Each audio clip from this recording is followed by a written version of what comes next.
see how this goes. Welcome, everybody. Sunday morning, June 28th, 9 a.m., really 8:59 a.m. Not going to lie, started a little earlier today. Welcome to Hash Church Season 12, Episode 26. Hard to keep track of these things, but yeah, that's where we're at right now. Got a really nice day. Hopefully it'll be a great show. I don't have a ton organized. I've been kind of lazy in the organization of church. As it's been shifting into summer, I've had a ton of work to do here around my house, and so that's my bad. But you know what? I feel like we'll pull something out of the bag, the Myco bag. Shout out to Santi. Loud and clear. Well, good. I had my mic turned up, so I'm hoping that is what we're going to be doing, a nice loud and clear action. Let's start, as we often do, by shouting out the people who make this possible. That would be the Press Club right off the bat. You can elevate your solventless game at Hash Church with the Press Club's premium lineup of rosin extraction essentials, proudly supporting the community through top-tier tools that make clean, potent concentrates a breeze, from their legendary rosin bags with the proprietary pink stitch and zero blowout guarantee for unbeatable durability and yield, to award-winning wash bags, premium parchment paper, pre-press molds, and the innovative Press Club rosin press for precise heat and pressure control. You know, whether you're crafting at home or scaling up their ISO swab stations and collection plates, keep your setup spotless and efficient, all crafted with 100% food-grade dye-free nylon, really for a contaminant-free result that's going to preserve those precious volatile organic compounds. So join the Press Club in championing Hash Church by heading over to thepressclub.co today and show some support. Gear up for your next epic press. That would be pretty cool. We support that. Let me see what we got here next. Who else? If you're going to elevate your solventless game at Hash Church, well, then you better elevate your sessions at Hash Church. And you can do that with Puffco's cutting-edge lineup, starting with their innovative pivot, pocket-sized dab pen that delivers the full rig experience on the go, featuring a quick-release 3D chamber for premium flavor and real-time temperature control with 4 heat presets and haptic feedback. You know, for epic group rips, you can dive into the Puffco Peak Pro, powered by that revolutionary 3D XL bowl technology that offers 78% larger chamber, 2 times more vapor, even heating from the sides to preserve terpenes, and an XL joystick for fuller loads with less reclaim. And don't miss the new Proxy, the modular portable powerhouse with 4 precision heat settings, fast 90-minute charging, boost mode for intense hits, and an easy disassembly for seamless cleaning, and easily to change into the core. So the Proxy and the core are really both one and the same, with a couple of extra pieces. You've got the core, perfect really for any adventure. Support Puffco's game-changing innovations by heading over to www.puffco.com or following at Puffco on Instagram today. So thanks to those guys for keeping it real on Hash Church. Colin is flying home from Thailand.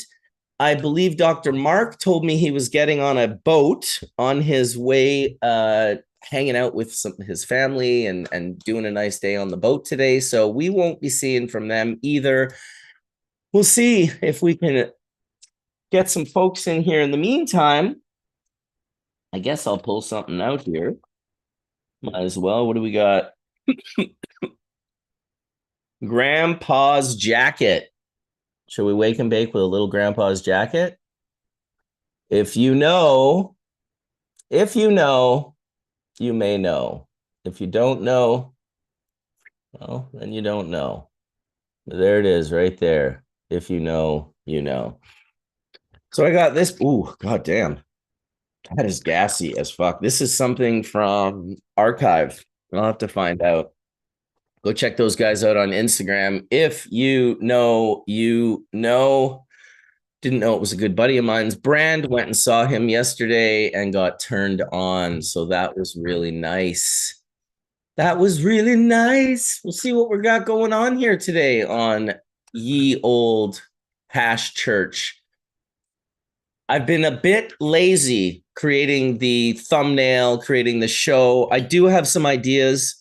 I met this gentleman by the name of Lee Jaffe And Lee Jaffe was a big part of the Whalers' history with Bob Marley and Peter Tosh. He was back there in the day. I won't go and ruin his stories that he's going to come tell in the next week or two here on Church, but let's just say Lee was extremely, extremely close with Bob and the entire Whalers, Bunny and Peter Tosh. All of them were very, very close. And yeah, we're going to get some really nice stories from him. That should be fun. I think Dragonfly Earth Medicine just texted me. It looks like they're going to be coming in a while. They just had a big event over in Berlin, so I'm sure they've got a lot to come and share about that. So we're excited to hear from them. And in the meantime, I'm super excited to have a nice wake and bake. Going to hit the Victory Glass big ass terp slurper there.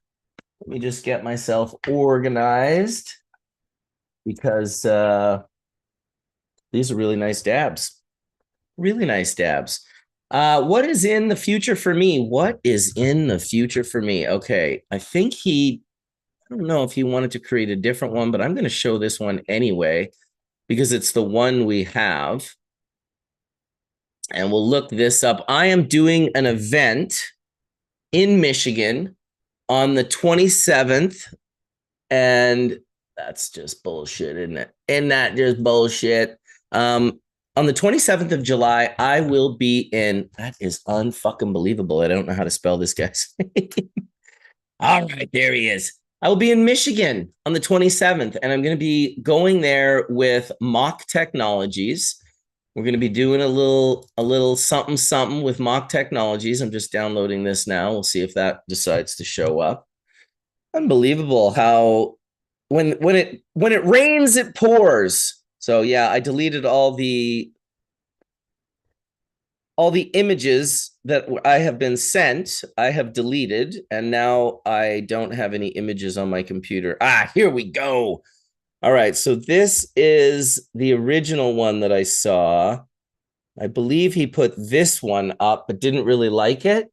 So I'm going to be doing a little hash class Monday, July 27th. If you guys get in touch with Mock Technologies, and then they put up a different one afterwards. They sent me this one afterwards.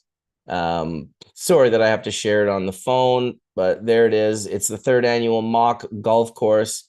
And then we're going to do some training and some diving deep on some of their equipment. For those of you that don't remember Mock Technologies, I bumped into those guys in Vegas, and Dylan was the young guy who had helped design the ATS unit, I believe. It was like a jet sieve, big unit, was working close with Logan and the Sambo Creek filtration guys. I don't believe Dylan is with Mock Technologies anymore, but they have invited me to come by and to do a little course and then go do some golf afterwards. So I'm pretty excited about that. I think it'll be pretty fun. I don't believe there is a cost. I'm not sure, but get in touch with Mock Technologies if you're going to be in the Mitten. I believe it's here that we're going to be doing it. I could be wrong. For those of you that know the Mitten, people are always like showing you on their hand where they're from. So yeah, July 27th, I will be in the Mitten with Mock Technologies. Now I'm also going to stick around for the 29th and the 30th. And I'm going to be cruising around with Yield Distribution, Yield Distro, which is our they're our sales agency. They're the team of people in Michigan that are promoting the Bubbleman brand. So I thought if I was going to be doing a course with Mock Technologies, it would be a good idea to sort of link up Mock and Yield and figure out, you know what, I'll have to check where it is, my good brother. Let me see. I know it's up north, like north of Detroit. Networking. Yeah, maybe you have to get in touch with them. Oh, no. I have it right here. Good question, bingo. Tuesday, the 28th at Fieldstone Golf Club at 1984 Taylor Road in Auburn Hills, Michigan. Auburn. Sorry for the funny Canadian pronunciation. Auburn. That's the French in me. Auburn. Registration and breakfast, 7:30 a.m. Shotgun start, 9 a.m. 4-person team scramble. Come be on my team. I don't know how to golf worth shit. If you know how to golf, bingo, you got to make it down, dude. We'll golf together. I'll make sure you're on my team. So yeah, and then there's a deep dive into the equipment. So there's hash classes, ATS Pro training, fully automated cold ethanol extraction from biomass to distillate, MOX wide wiped film distillate units, MOX turnkey bubble hash system, fully automated hydrocarbon AHES units. Their solventless terpene extraction system, which will be the demo day of. The master the cold crash, which is THCA isolate training. Falling film solvent recovery, MOX biomass degassing unit, and decarb units with fractional distillation. So obviously they have all sorts of equipment, these guys. A little bit on the solvent side, a little bit on the non-solvent side. I'll be over on the solventless side with guys like the Press Club. That's where I'll stick to. But yeah, I'm pretty excited about it. I think it's going to be fun. Little golf tournament, and I'm pretty sure I'm just coming back home right after, and then heading back in at the beginning of August to Colorado, where I will rent another motorcycle and go for another epic ride. That was so much fun. All right. In the meantime, I think I need a little dab to help me along the way. I'm not sure if I'm going to hit this one as I just hit it. I got the 2 gold tiers. We got forum cookies. I got special K. Holy shit, dude. This one was so strong last night. Special K from Vision Creator. Can't even tell you how awesome this is to have. Come on, grab it. Not going to stop until there you go. There you go, camera. Special K, baby. If you know, you know, gold tier. If you know, you know, gold tier. I'm going to hit it. I'm going to hit one of these because I hit one last night. I hit a giant one last night and borderline sent myself into a anxiety attack, which is great. I mean, that's not always easy. So let me get a little one of this because we're not going for anxiety attack this morning. Very sweet, James. It's very, very sweet. I think we're gonna go for full dab on the rig here, and then we'll hit some Puffcos here in a bit. Probably should make sure I charge these bastages because the Puffcos, I saw Roger post a thing the other day. It was like, I feel like I can take on the world when I have a fully charged Puffco, and I related to that shit, dude. There's something about when you puff out of them enough, you hit, yes, RIP to Vision Creator, RIP to Robbie. I knew Robbie for, I want to say 30 years. And that was sad to hear that he passed. But I'll tell you, the decisions you make in life will lead you exactly to your death. And you won't be early and you won't be late. So make good decisions. Make good decisions. Yes, the Dante's Inferno is fire. Welcome, Josh. Look at your beautiful, wonderful face this morning. I'm not sure if it's beautiful, but thank you. I appreciate that. It's beautiful. How are you today?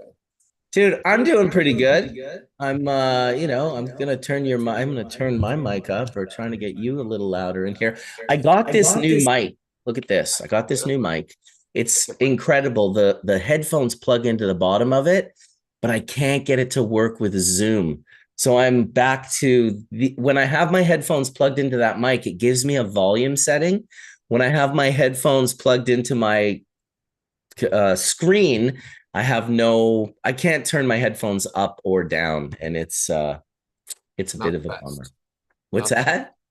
Not the best when you're trying to do, a good podcast and be all like, Yeah, it's nice to have, sound. I know. I will have to locate my headphones to make it sound better. How the heck are you? Are you guys back home now, or you? Looks like it. Yes, we're back home, and we had a really amazing trip, and yeah, it was it's a huge event. Yeah, as you know, you've been, and lots of people went as well. So we had a really good trip. We started in Amsterdam and went and had a great time there. We stayed with Kim from Valenveris, Kim Keller. And he's the one who's based in Amsterdam, based in Europe for Valenveris. Okay. Not sure if I've ever met Kim, actually. Super awesome, amazing person. Good I morning. wouldn't be surprised. Ruben seems to pull them out of the woodwork. Welcome, Caleb. Oh, feels great to be here. Morning, Marcus and Josh. A little hash church action after multiple days of like clearing trees on my property. That shit is stressful, let me tell you. Whoa. I was cutting some trees that are like, I would say, I haven't cut them for almost 20 years. I was very much a like, I'm not going to cut the trees at my house guy. And I did that for 17 years. And then all the trees like completely grew and covered my view, like hardcore. Like my view is gone. We had an ocean view, and then we didn't have an ocean view anymore. And so it was like my buddy was like, I could come and do some trees. So here, check this one out. Dude, that was like 60 feet of tree going over Yeah, with my buddy in the tree. So we have not cut a single tree. We've been like the ultimate tree hippies on our property. I that's just want cool. to see zoom in where he's up there. Yeah, that's my homie right there, Sean. So Sean was responsible for the 400-hour pointillism of Bubbleman. Sean did this. It's all dots. It's the original Bubbleman. And if I zoomed in close enough, you'd see there's not a single line in it. It's all just dots. It's a pointillism of a wizard sitting on. So I never chose the wizard, right? The wizard was chosen for me by Sean when he gifted me this. It's often like that, you know. I remember hearing someone get mad at me for choosing the wizard and saying that I had stolen it from them. And it kind of used to make me laugh when people would like, they'd be like, oh, Mark Emery calls himself the Prince of Pot. It's like, Mark did not call himself the Prince of Pot. Some journalist in Vancouver called him the Prince of Pot, and the name stuck. But you can always see where people are coming from when they start a sentence like that, where they're like, oh, yeah, fucking Bubbleman steals my wizard. It's like, dude, it was a gift from a friend. And when he made it, I felt compelled to like, kind of go along and keep this wizard sort of theme because 400 hours, you guys. Do you know what a generous gift that is? When's the last time you gave 400 hours of your time to a single person? Like, holy shit. Yeah, I mean, It's and not then your spouse that, or family. that type of tree work as well is another unique thing. Not everyone just climbs up and Dude, he's a halfway. master. It's so scary. Do you know how dangerous it is?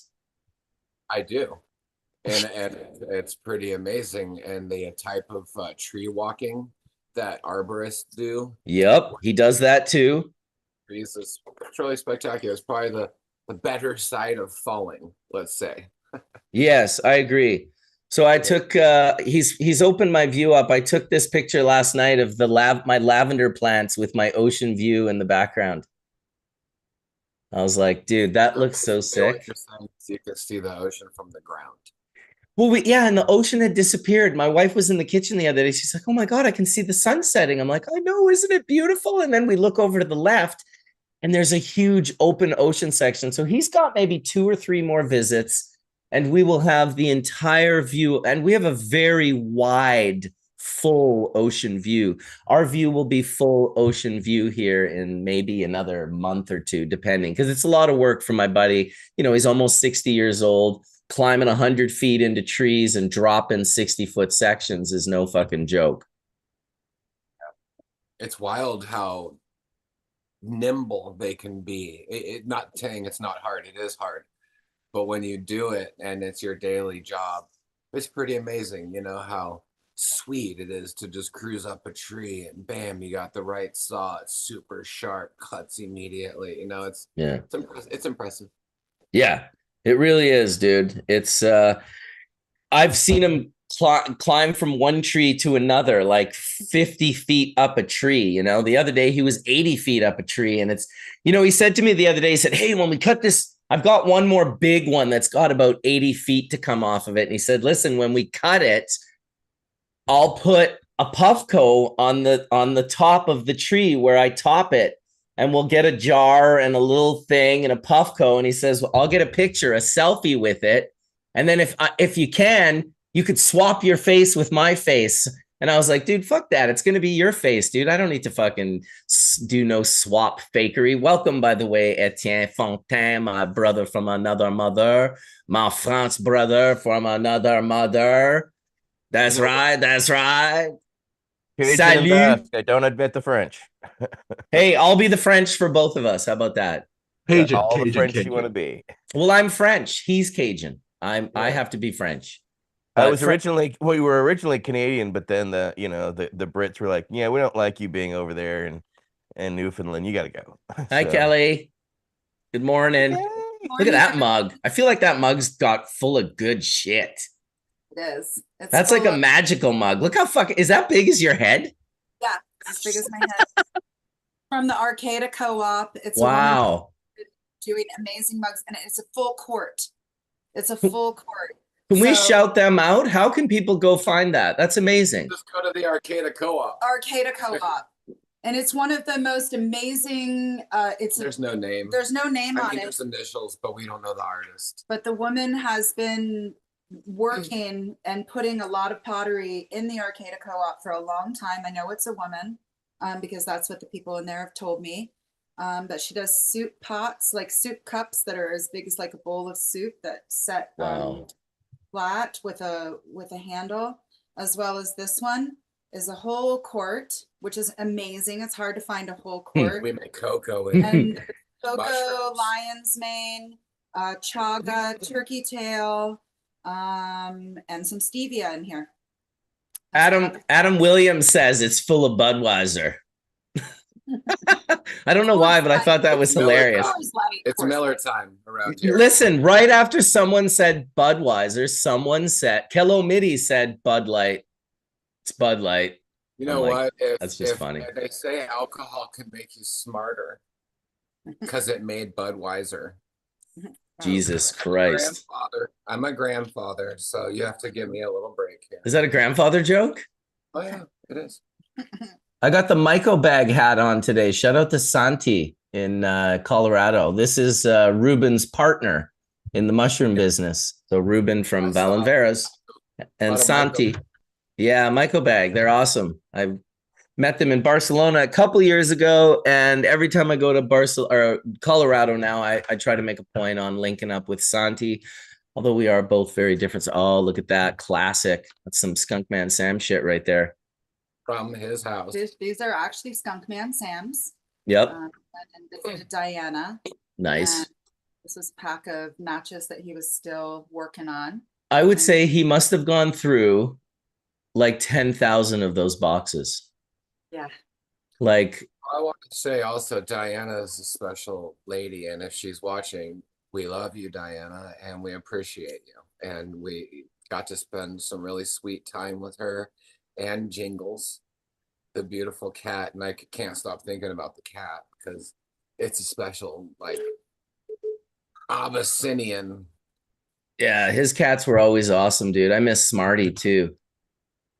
There you go. We did. And I got Sam right here with me. He's going to go into a haze plant I have here in the very, very, very near future when I transplant him. Hell yeah, Caleb. Boom.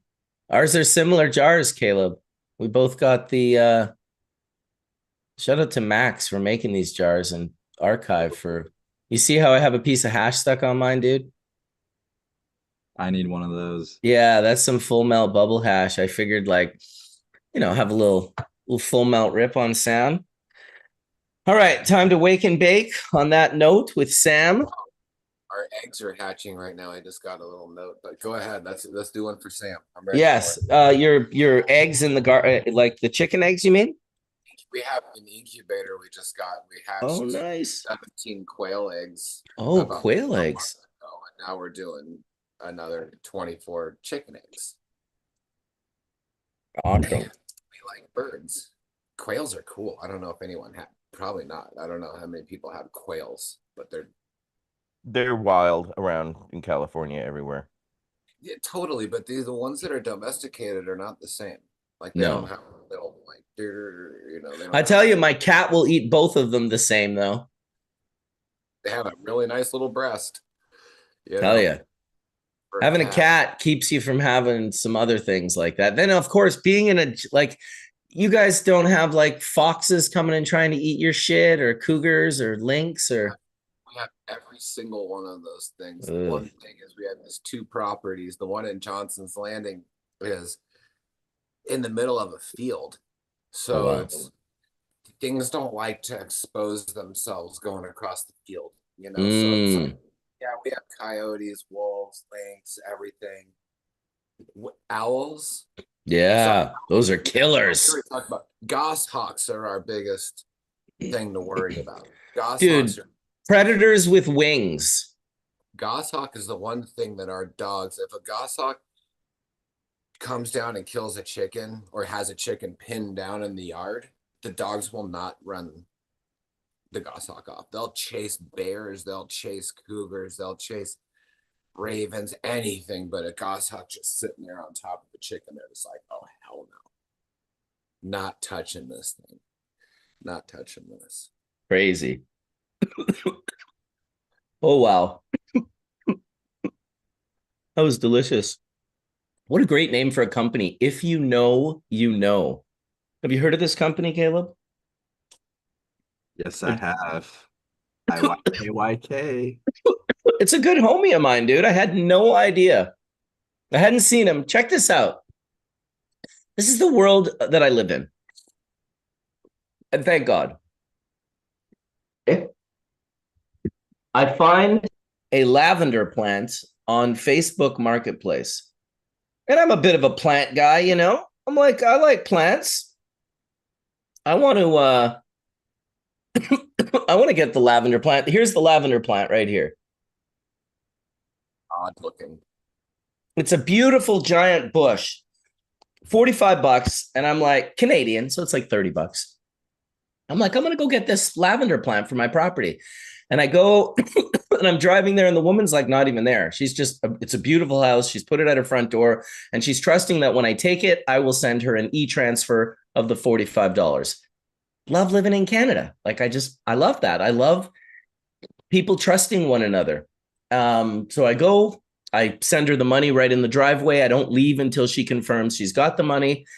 But on the way to getting the flower, I called up a buddy of mine I haven't spoken to in a while. Like maybe I spoke to him once or twice in the last couple of years, but we used to see each other a lot. And so I just reached out to him, and he answered the phone, and I said, dude, I've been thinking about you. And we had a nice little conversation. And as I'm pulling in to get this plant, he's like, oh, so where are you, in Squamish? And I'm like, no, actually, strangely enough, I'm in Burnaby right now, which is on the other side of Vancouver completely. And he's like, well, I'm in Burnaby. And so literally, 10 minutes later, we're hanging out in Burnaby together. He's showing me this new brand that he's got going on, or if it's not new, maybe it's been going a while. I don't know. I didn't really know much about it. I had seen a couple of things. It's very brilliant in the old, like I had seen this probably a month ago. Someone just wrote, if you know, you know. And I was kind of like, fuck, I don't know. I don't know what they're talking about. And I was like, it's always a funny thing when you've been in this industry for as long as guys like me and Etienne have been in, that you do get a little surprised when you don't know, when you're like, oh, so I don't know. All right, I want to know. And it took a month, and it took this coincidence of just calling my buddy and reaching out for no, other reason than to just see how he was doing. And he ended up giving me like a bunch of jars of beautiful hash. He ended up giving me some doinks, some massive, like beautiful tipped doinks that were made by a local friend of ours. This one's a 33 splitter indica candy fumes. So 2 grams of organic flour, 0.5, 170 to 159 live rosin. And then he gave me... that's not a doink then, if it has rosin in it. Well, I mean, I don't know. It's a hash hole. I call it a doink when it's that fat. Whether it's got rosin or not, I could be wrong. I'm new in the joint smoking world, and I don't smoke joints this big very often because I don't want to share. I just don't want to share. It's fucking irking me to shit to share joints. Like when I watch Etienne smoke that whole joint to his head, I'm like, that is the most natural, normal thing. I could ever see. And only my Rasta friends are on point with this. These motherfuckers never pass a joint ever. Like it just doesn't happen. And I love it. It's so natural. You know, it's why my wife would always say, you are a Jamaican, like clearly, like you just fit. There's too many things that line up. And that one is a big one. I feel that there's an invisible pressure when, especially with a joint, especially with this, like, you know, you want to share this experience. So for me, it's such a great pressure that I try to make sure when I want to smoke a joint that I have one or two other joints rolled so I can give the joint away and confirm, look, it's not about me wanting to keep you from getting high and enjoying this joint. It's that I don't want to take a fork out of your mouth and put it into my mouth. That's it. It's just a germ thing. And it's mainly because when I left Vegas, did you get sick in Vegas, Caleb? I think I barely avoided getting sick. Dude, what the fuck? I got the plague. And it maybe came the final straw of my plague. I will say this, flying home on Delta, and I'm in the second row, and the little girl in the first row right in front of me is coughing and wheezing the entire time. And she's not like 1 or 2, she's like 4 or 5. So she's like just at a big enough level where she can project. She can move. She's getting up and going to the bathroom. She's touching all the chairs. She's licking her hands. And I'm just like, you know, the father of a daughter. I'm just like, oh, poor little sweetie. In the meantime, I know I'm like going to bring the plague home. And I did. I brought the plague home, which if it did come from her, there's nothing that's sharing joints. I didn't share joints, but I was sharing Puffcos like crazy. I don't know. Even if I could just get my own Puffco glass and just carry that with me. And anytime someone has a Puffco, I could just crack theirs off, put mine on. I don't know. I don't know. Principles of a biome in that moment. Like that starts to become like, and it's okay. OCD. Like it's the way. It's not even OCD. It's like, I'm afraid to get deathly ill.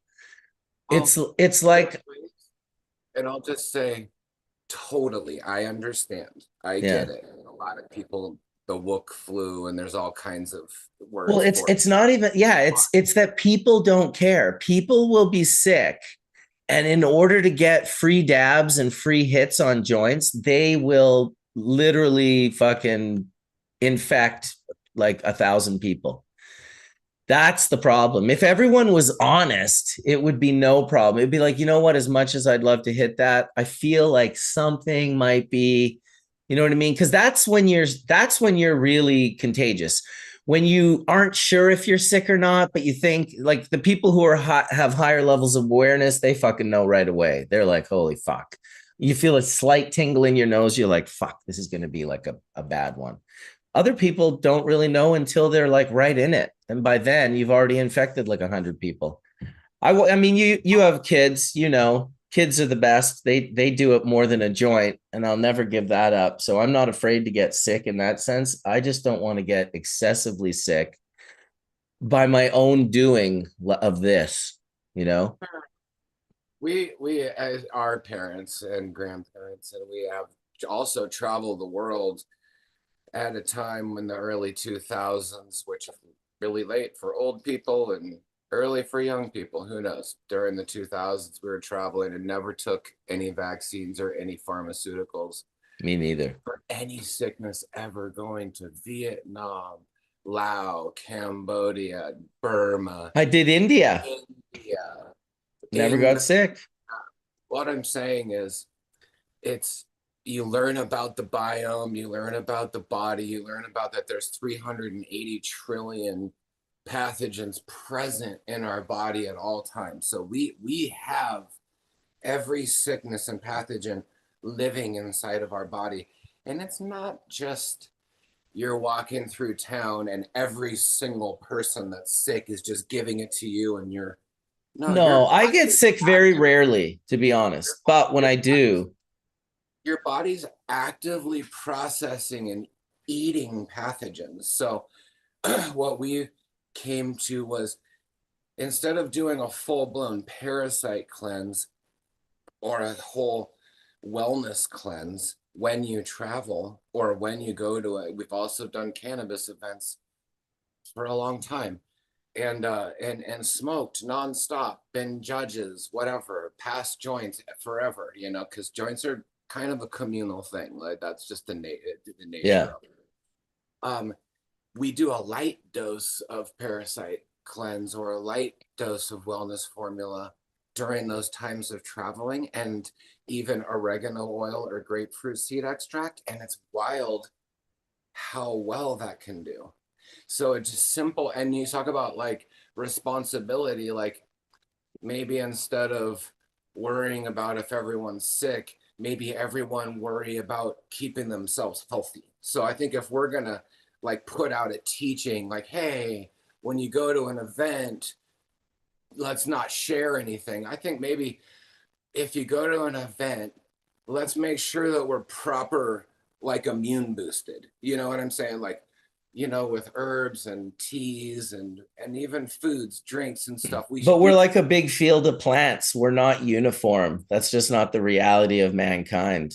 How we are is there's going to be the sickest and the healthiest in that sort of range.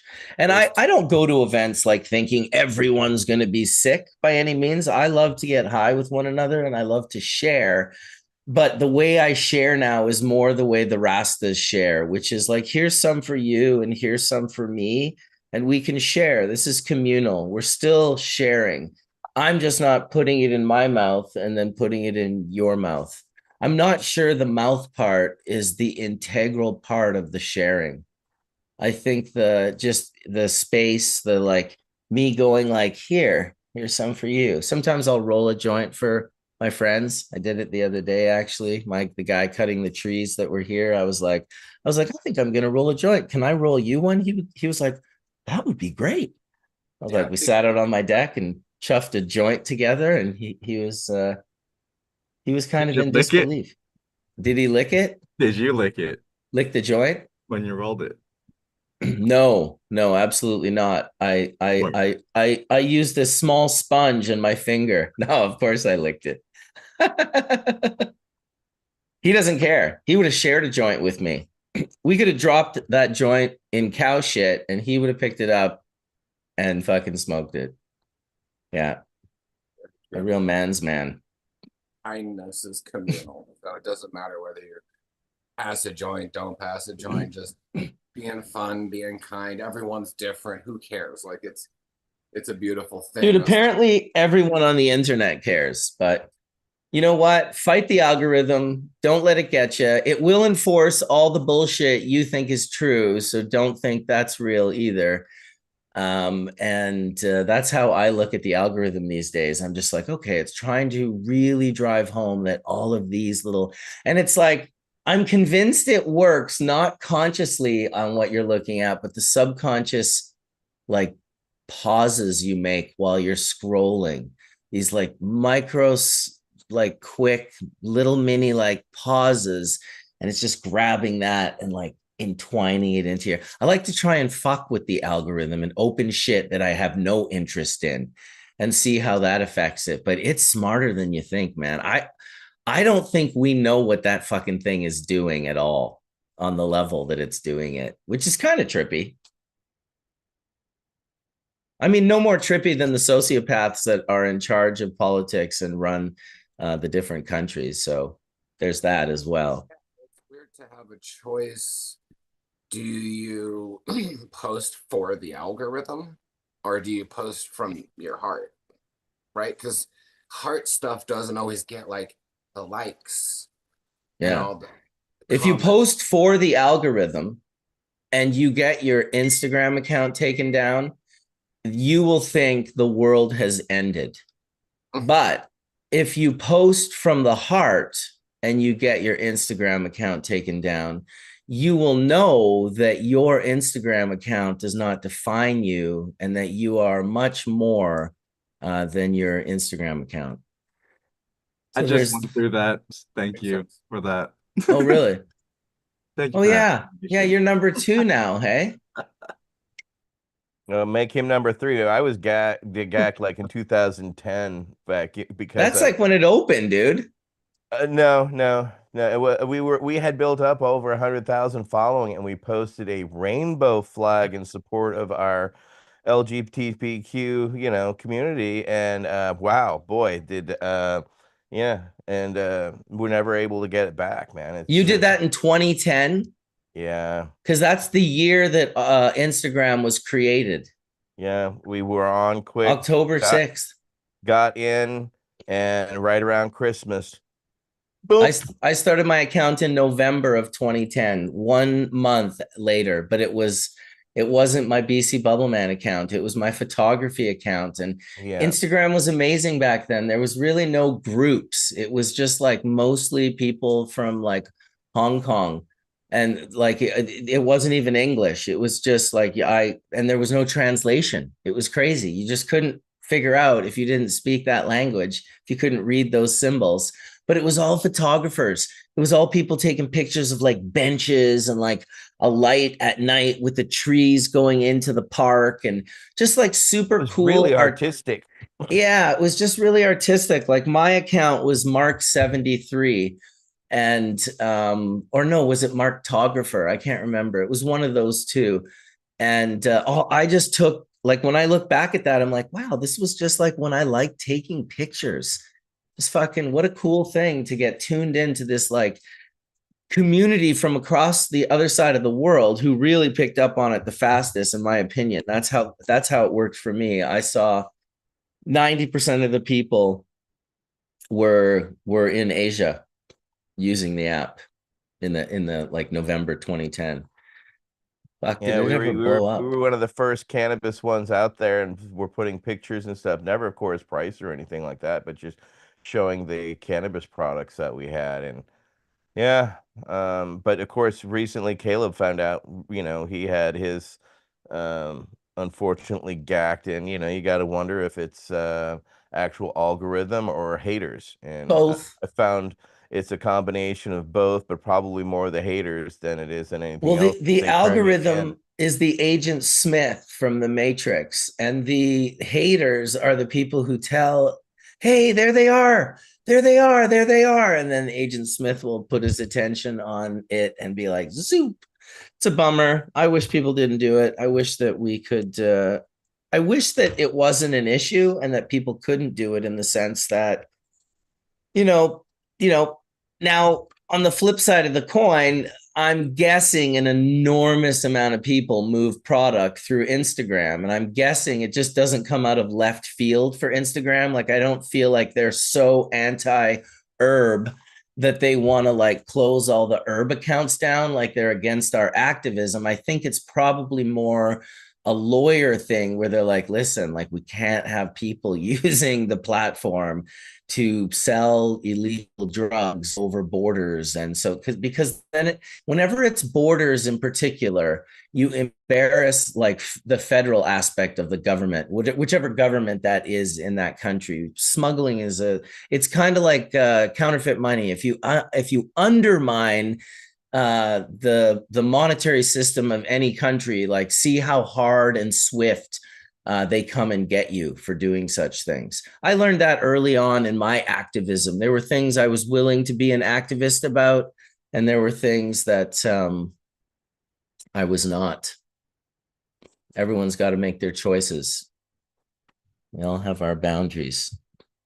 It's awesome that you got to see Diana in Amsterdam. That's I miss going to Amsterdam. I'm not gonna lie. It's weird how the world shifted, and I would have never guessed 5 years ago that I would just be like, I have 100 US trips planned before I go to Europe again. Like, I am so far behind on the US travel boat that yeah, fucking Thailand right now too is terrible. You got to get that on the list. What is? It's just going to Thailand. I'm just saying. I've been to Thailand. No, it's just with the herb and everything going off. Like, we haven't been back to Thailand since the laws changed. You know what I mean? Right. Me neither. Me neither. In fact, I was there in the 90s when the law was very much as opposing as the current law that it possibly could be. It's amazing to me that the rest of Asia somehow allowed that to happen, knowing full well that the success of the Thai cannabis, whatever you want to call it, program is going to be hugely, not that it needs it, but it is going to be hugely affected by people from countries surrounding Thailand that are living in an environment that they absolutely cannot use cannabis. Those people are enjoying Thailand right now. Let me tell you. Holy shit. There's neighboring governments that are reacting. They're pissed. The people. Yeah. And dude, of course. They're reacting in a negative way. I Well, know. the whole They'll pull reason it people off the changed. plane if you're coming from Thailand, give you a drug test. Well, people Send you were to jail going. for a minimum of a year if you post pictures of you smoking Thai weed. Jesus. Taiwan, for instance, Or Singapore. made that. Yeah. I think we have a similar thing here in Canada. I know they announce it consistently to the Chinese people, like, don't use cannabis in Canada, even though it's federally legal. Don't do it. You're a Chinese citizen. Those announcements, so they seem strict. I would guess they come with punishment if you go back home and there's proof of you using these substances. That's wild. I mean, that's definitely different, you know, Well, where they have a social credit system, and that those become social credits against your credit, right? So you have to they have a different setup altogether, right, Yeah. Caleb? In Korea, for instance, if you get charged with a drug crime, they go through your phone contact list and drug test everyone on your phone contact list. oh my God. Like, it's the negative reactions are the worst in the entire fucking world. Holy shit. Christ. Go Yeah. through your entire phone list. Wow, that's hardcore, but I can see why. Ooh. That's that made me sick to my stomach for a little bit there. Yeah. Yeah, considering three-quarters of my fucking phone list would be fucking all Dude, I have like popping out for 9,000 THC. people on my phone list. How about that? Well, and Korea is a place where the genetics are showing that there is still and historically was drug type cannabis. And that what this means is North Korea is actually more permissive towards cannabis use and cultivation and use of feral populations than South Korea is. And that the genetic repository is greater in the North than it is in the South. And that's just like a funny side effect of governments being weird towards weed. And oddly enough, when I was in South Africa last year, which I will be again this year, I'm going to be traveling back there, went to Nice. Eswatini, and Eswatini is a country in South Africa. They didn't give a shit. You know, Eswatini is also known as Swaziland to the rest of you, which you all know. But Swaziland was the white man's name. Eswatini is the true native name for it. So it's just interesting to see how different cultures deal with, just border crossing. And of course, South Africa, it's in their constitution. Again, shout out to Daga Couple and of course Myrtle Clark and Amy Haystack and them and Fields of Green for All, because they're still fighting the good fight there in South Africa. But it's just interesting. There's two different continents, two different legal situations where, South Africa is still kind of in its own unique situation and isn't necessarily as declarative as Thailand came and of course brought the people there. And of course, the Thailand contracted because of a whole bunch of disrespect, as well as, bad actors just coming and, thinking, oh, it's legal. So I start smoking anywhere and in the streets and in temples. And when you're dealing with, Marcus can tell you, when you're dealing with different cultures, they have different cultural sensitivities. Once you cross those borders of cultural sensitivities, the anger is visceral. And of course, we saw the reaction. The law changed outright in Thailand because of, I'm not just saying it's just bad actors, of course, the triads and all kinds of others.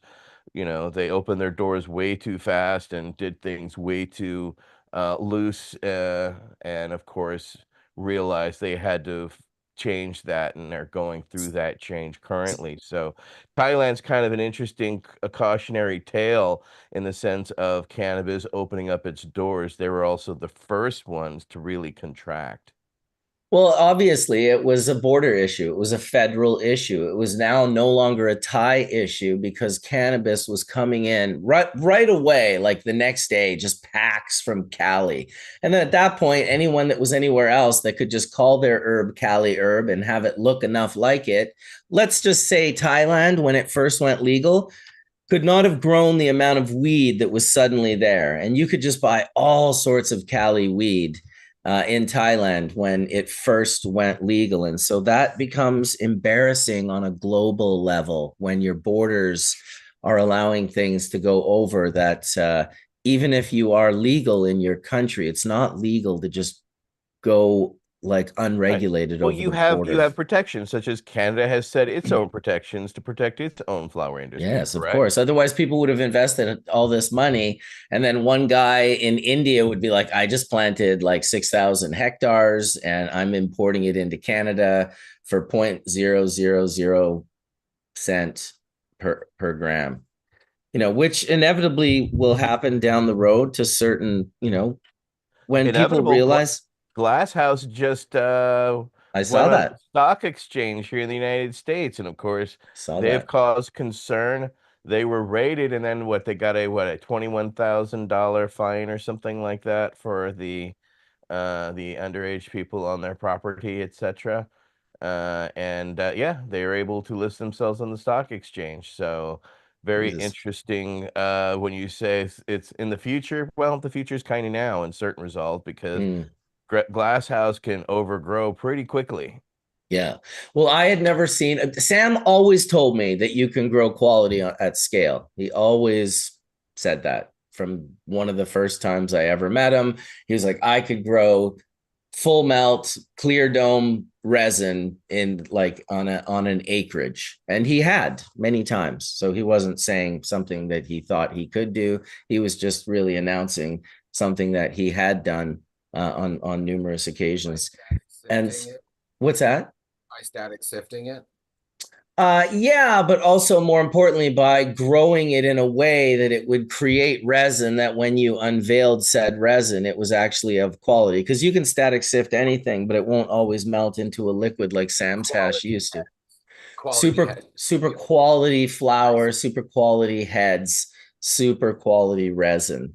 And he always was like, yeah, you can grow beautiful high quality cannabis in fields of cannabis. And I never had seen it until I saw the scale in Quebec at Canera and saw the resin that they were growing. It did really blow my mind, even though Sam had told me all those years, of course, what do you mean? And I'm like, well, why does everyone like scared about scale?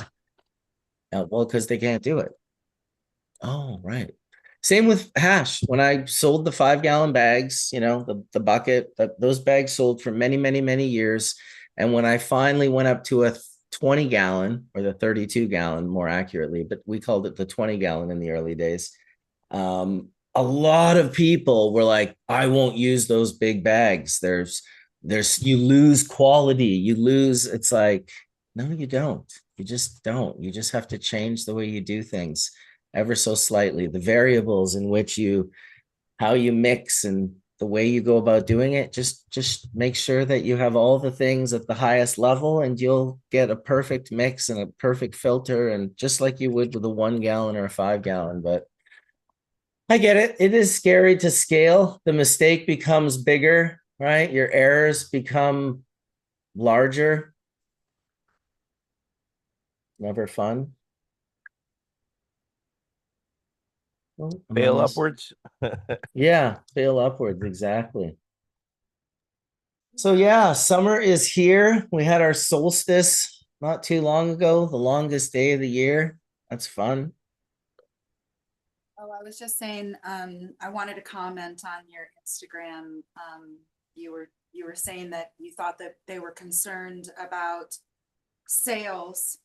And I think that we almost answered ourselves the question in this, in the preceding conversation after that, is that governments are going to such huge, massive lengths to shut down this culture, to shut down those who are partaking in cannabis.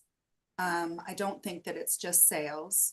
I absolutely do believe that the shutdown has to do with the culture, because we know that when we smoke cannabis, it changes our perspective.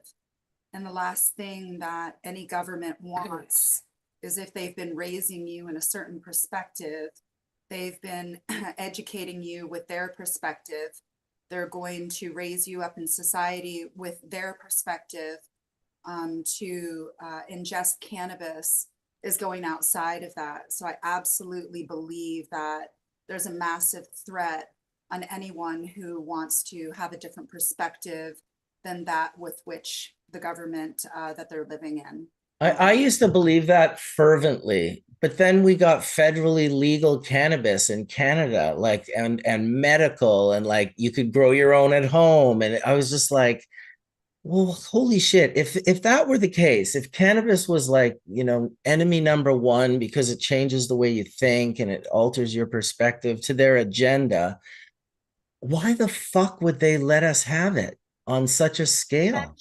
It's going to allow us to have Because a they make certain money on it. type of cannabis. They So get paid. we know that a certain type of cannabis, super, super high THC, it doesn't have the full spectrum cannabinoids. We know that a lot of different healing properties are taken out of that. I can also, step out on a limb here to say that I believe that when we take away a lot of the other cannabinoids and the sort of full ratio, that healing aspects of it, both spiritually, physically, mentally, are taken away. So you absolutely are not having that same experience with, weed that maybe, is only growing for high THC value, is only grown for really large production. And that is definitely where legal countries are headed towards. The grow your own thing, I believe, It's is a not bit of a token. Yeah. It's awesome that, countries are allowing it. A lot of people, more countries are taking it away, and less conversations are being had around medical use. So, And then it's like, oh, you can grow your own, but you can only have 100 grams at your house. You're like, okay. so there's just Thanks. there's just a lot of interesting squeezes there. Another thing, when they legalized it, it's not them giving us our culture back. It's them creating a regime and a program which extracts the monetary aspect and rewards that aspect of it. And you can see that in our community. Like there's not, number one, there's not as many growers. And the ones that are there, that looks a lot different than cultural growing looked like. It's the same as midwifery. They legalized midwifery in British Columbia, and then it became illegal because they put all these legal parameters on it, which didn't allow you to be far away from a hospital, blah, blah, blah. In Europe and Germany in particular, and even Czech Republic, they reward you for using synthetic cannabinoids. So if you have regular cannabinoids and you get pulled over by a cop, they can swab your mouth or even pull blood out of your system to check the cannabinoids in your system and take your license away for a month. They've been doing that for decades. Well, it's okay. It's a lot more prevalent nowadays. And when you go to the events, you hear a lot of stories of people that just came in, that just got pulled over. And there's also a lot of people getting in trouble in Germany for growing and having grows in their house. So it's odd, and it's an interesting perspective to be like, oh, I wonder, what are they handing us? You know what I mean? Like it's great though. If you just want weed in people's hands. Dude, I have faith in Mama Cannabis. I know that if people have access to it, there's nothing you can do to alter her frequency that's not going to get through to those people. I mean, look at Prohibition. They spent billions of dollars. They brutalized and tortured and murdered and did all these horrific things, and she still stood tall and survived. And really, beyond even the prohibition that we know, the prohibition from the 14th century in Cairo, ripping the Sufis' teeth out, the hashish eaters with pliers, all of these different histories of prohibition of cannabis, she's always stood strong. She's always come out. And personally, I think giving us cannabis, like I totally see your guys' perspective. I am so glad I don't share it. It seems like serious and like not. I'm so grateful and so stoked the way cannabis has been. Like, I just remember the way it was, man. Like, even being in America and driving around Colorado and having dabs on me and knowing like I can just, yeah, it's like 5 grams or something, but I'm not like, Colorado only letting me have 5 grams. I am so fucking grateful I'm allowed to have. I would be so grateful if I was allowed to have 1 gram. But I get also where you guys are coming from. I'm just, like I said, I'm very glad I don't currently share that perspective. I just think that it's a reality. No, it's a perspective. Reality is a perspective, and that's how you can shift reality by thinking about it differently. I was going to go further with the sentence. I was saying it's a reality that governments absolutely are wanting to tone down and shut down those who are dissident or who have definitely different types of ideology. I think we can agree on that. Now, as far as like, you know, cannabis has so many different ways. Like, my perspective is that if it can get out anywhere, that's great. But what kind of a relationship are you going to have with it? She can be easily, you know, in the position of the mother and the goddess and the giver, and you can grow her outside and you can give her away for free, and you can give all of the doobies that you grow to the homeless people. You know, that's a different type of vibration than if you're going to have a relationship with her like a whore. You're going to be paying. She's not going to be cuddling up to you at night. She's not going to be kissing you. She's not going to be giving you some kind of a higher vibration as if when you treat her differently. So I believe that there's a lot of different ways that we can look at sentient beings. We can look at nature. We can see how we treat environments, or even our community members, or so there's a lot of different ways on how you can attain cannabis, how you can be a part of cannabis, how you can trade cannabis, or how you can make money off of cannabis. She's up for it. Yeah. She's happy to be growing in every single crack and cranny and basement all over the world. That's how she began. She doesn't care if you're going to be paying cash for her or not, but don't expect a relationship of love, of valor, of ultimate respect coming from that plant if all that you're going to give her is a money exchange. It's that way with anything. So I don't know if it's a perspective on cannabis itself, or maybe it's just a perspective on how we all integrate and react and are with cannabis. There you go. Well said. It's not an oppositional thing either. Like, it's all happening. And the person can grasp onto any aspect of it that they feel they need in their life. And as we know, there's so many different people needing it in their life for every different reason in the world. And for real, like, is a person who's trying it for medical use, or trying it for emotional use, or trying it for any kind of use for the very first time, and they're looking at a doobie that's grown, you know, let's just say full on, all money. There's no love, no human interaction. It's not touched. It's grown specifically for high THC content. It's not grown in any kind of soil or any kind of environment that a plant might normally grow in. And then you've got another doobie that is grown in somebody's home It's got that love. It's got that intention. It's got that mama vibe. I truly believe that cannabis is going to touch people in different ways depending on what they're going to have access to.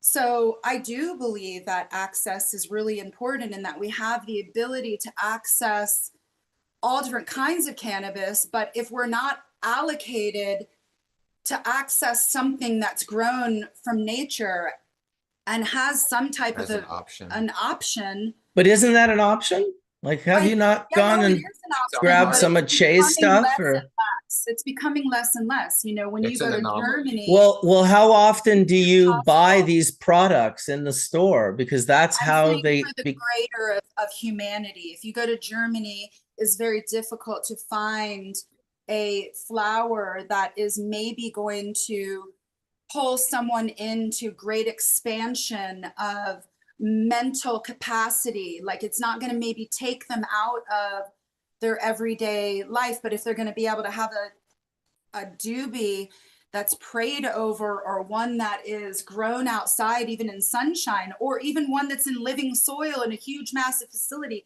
who knows? There's all these different levels to it, is all that I'm getting at. But I don't think that we can totally compare that the doobies are going to give that person the same type of feeling. I believe that cannabis has quality, and it's the same as a Budweiser, or if somebody is going to sit down and have a sip Killer crap of something, micro. yeah, it might make them feel different. I don't know.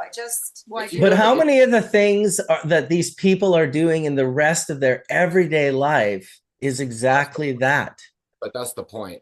You know, that's because I used to live in this sort of more utopian, like I said, I've told the story a million times when Debbie was like, it's not like we just started growing for THC, like how fast can I get it and how much can I get at the highest THC order. People, the prohibition mentality of growing cannabis was very much how much can I get and how fast can I get it.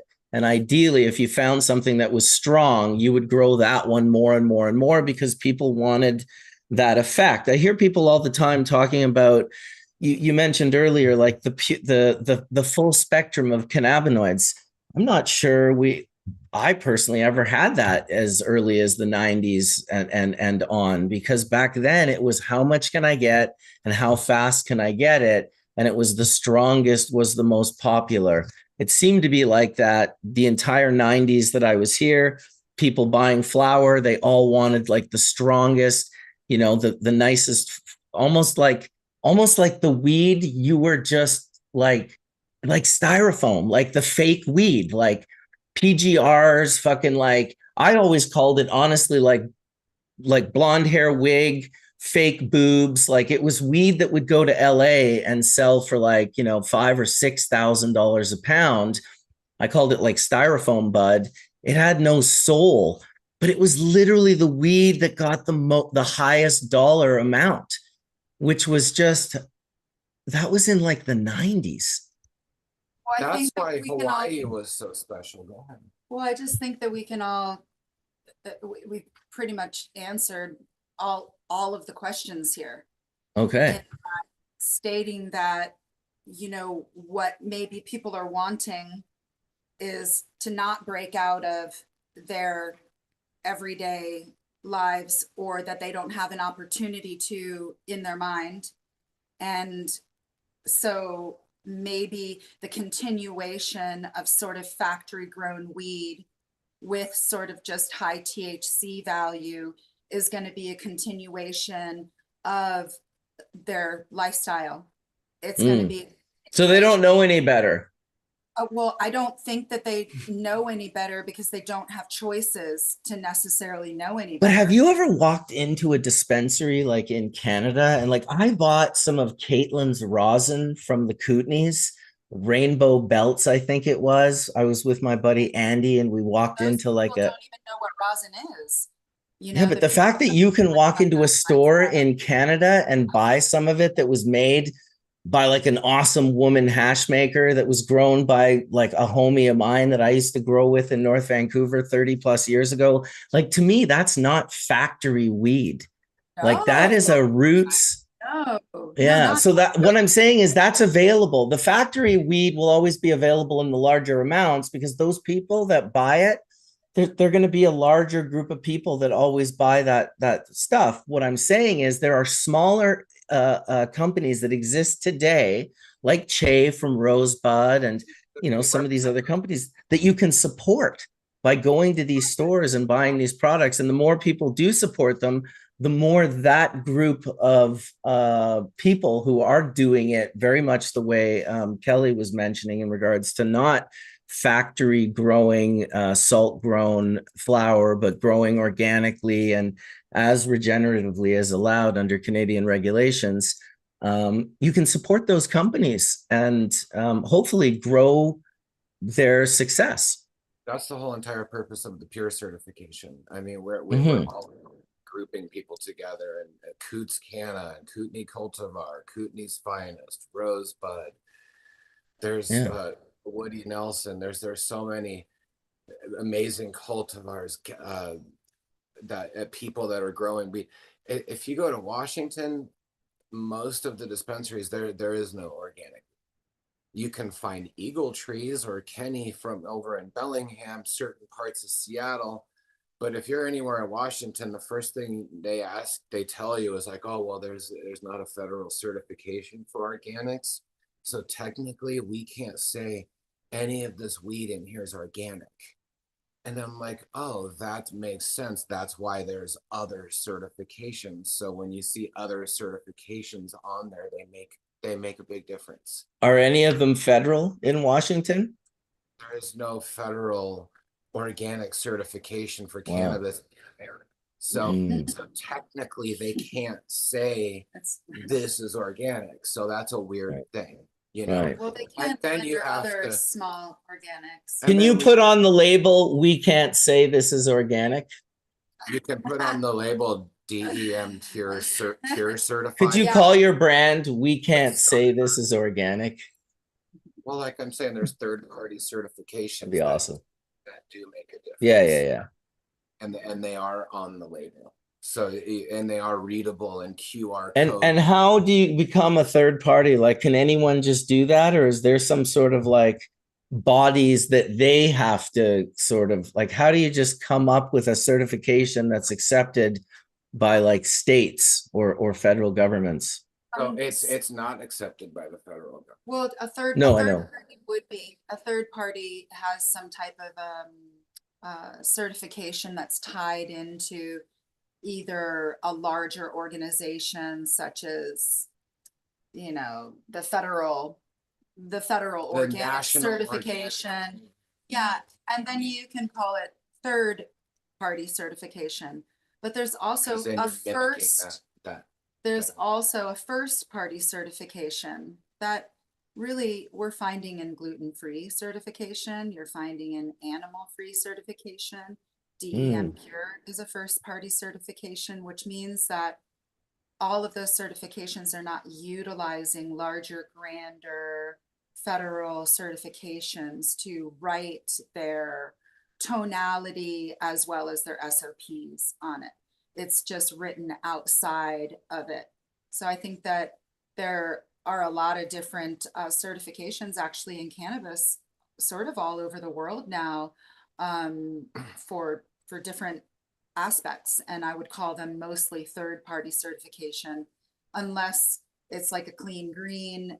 They're more of a third party. Sun and Earth, they're a third party. They do some regenerative conversation in there, but a lot of the written SOPs are derived from the NOP or different certifications that are allocated throughout the world.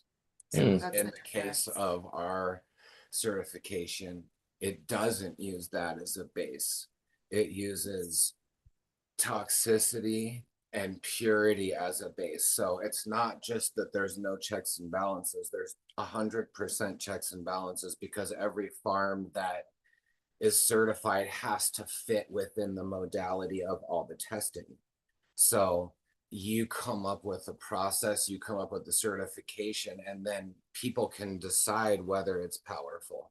It's not just create a certification and everyone in the world is becoming part of it. It has to resonate and it has to make sense.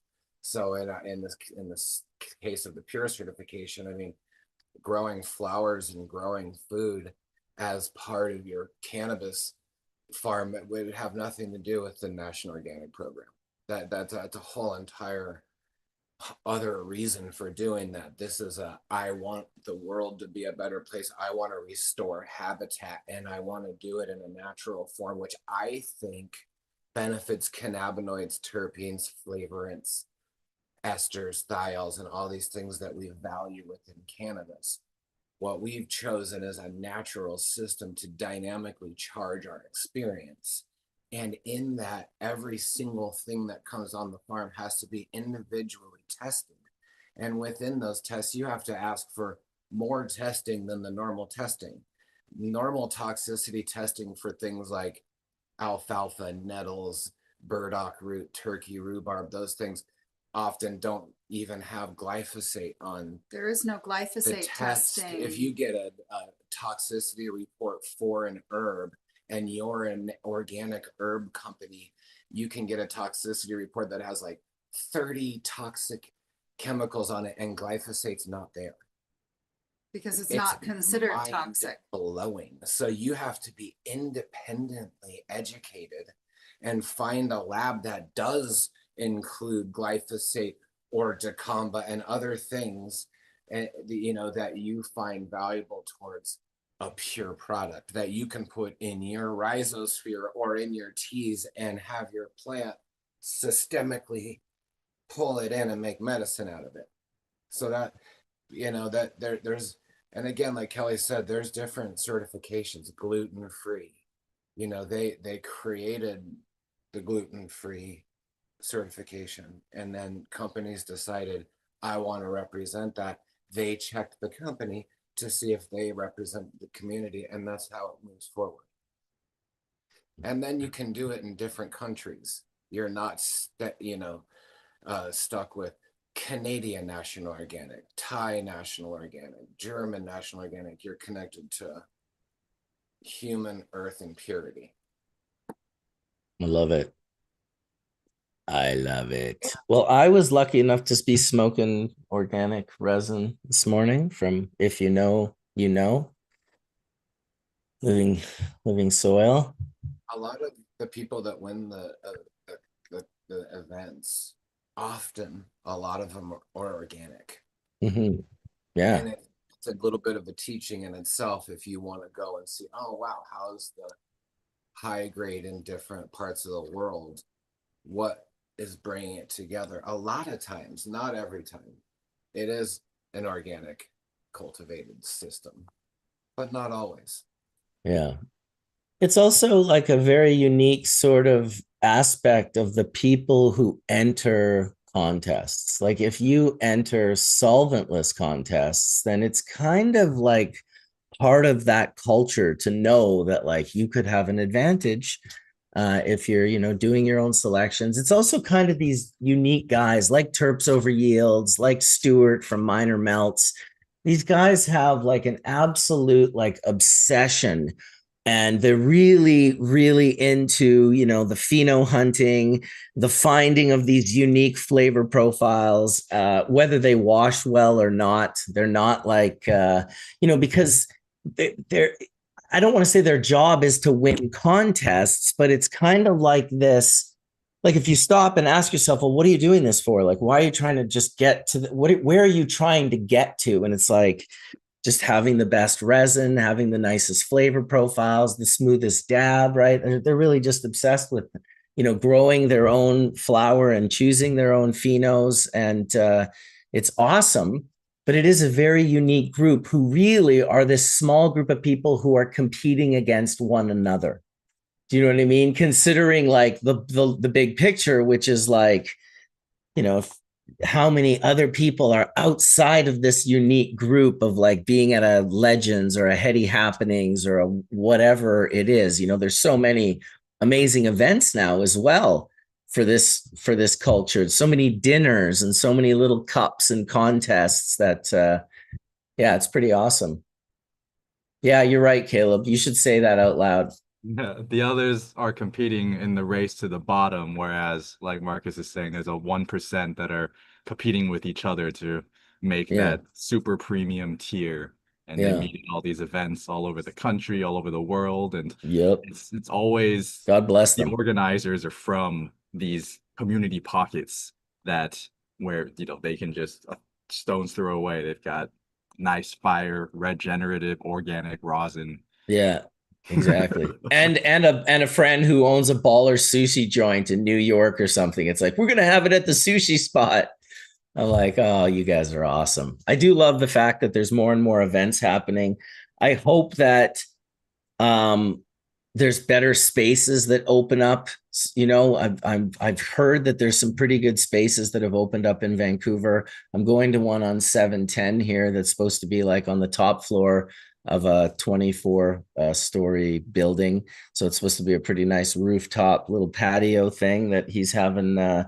Don Crom is having a little 710 event. If I had more data, I would share it, but maybe I'll ask him and he can let us know. Any more info to share on your event? Oh, sorry. Oh, sorry. The larger scale corporate farms often just grow clones. So Mm. it's true that those ones you're talking about, a lot of those people are like finding the unique selections.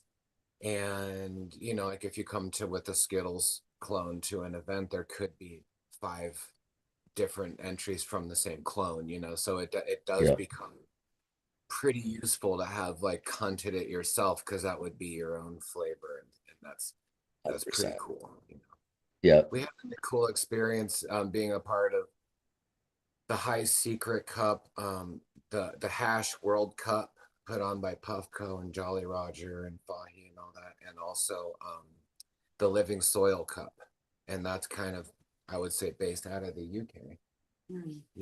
And there was a lot of UK family there, and really fun to see like sort of 3 different communities coming together, and all the different hashes, and then the different styles of rosin and new flavors and different textures. It was pretty unique. And I think in Berlin they just opened up smoking facility or smoking clubs. We did. 447 clubs just got licenses. Sick.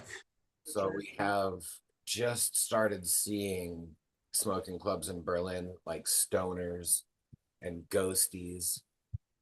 There's a couple of them that are sort of known. Tribe is another one that's a lot of people do events at, but now it will become more like you can come in from the outside and get your own medicine, smoke in there. Dude. Pretty cool. Awesome. That's what I'm saying, dude. To me, I'm excited about this shit. Will it be perfect? No. But it's in Oregon. It's sad that you don't have that in places like in the US as much. I think Hollywood and LA have kind of notoriously had really sweet spots. Denver, I've seen through you some of the really cool spots that are starting to open up there. That looks really sweet. And New York, of course, Astor Club, all those places. Yeah.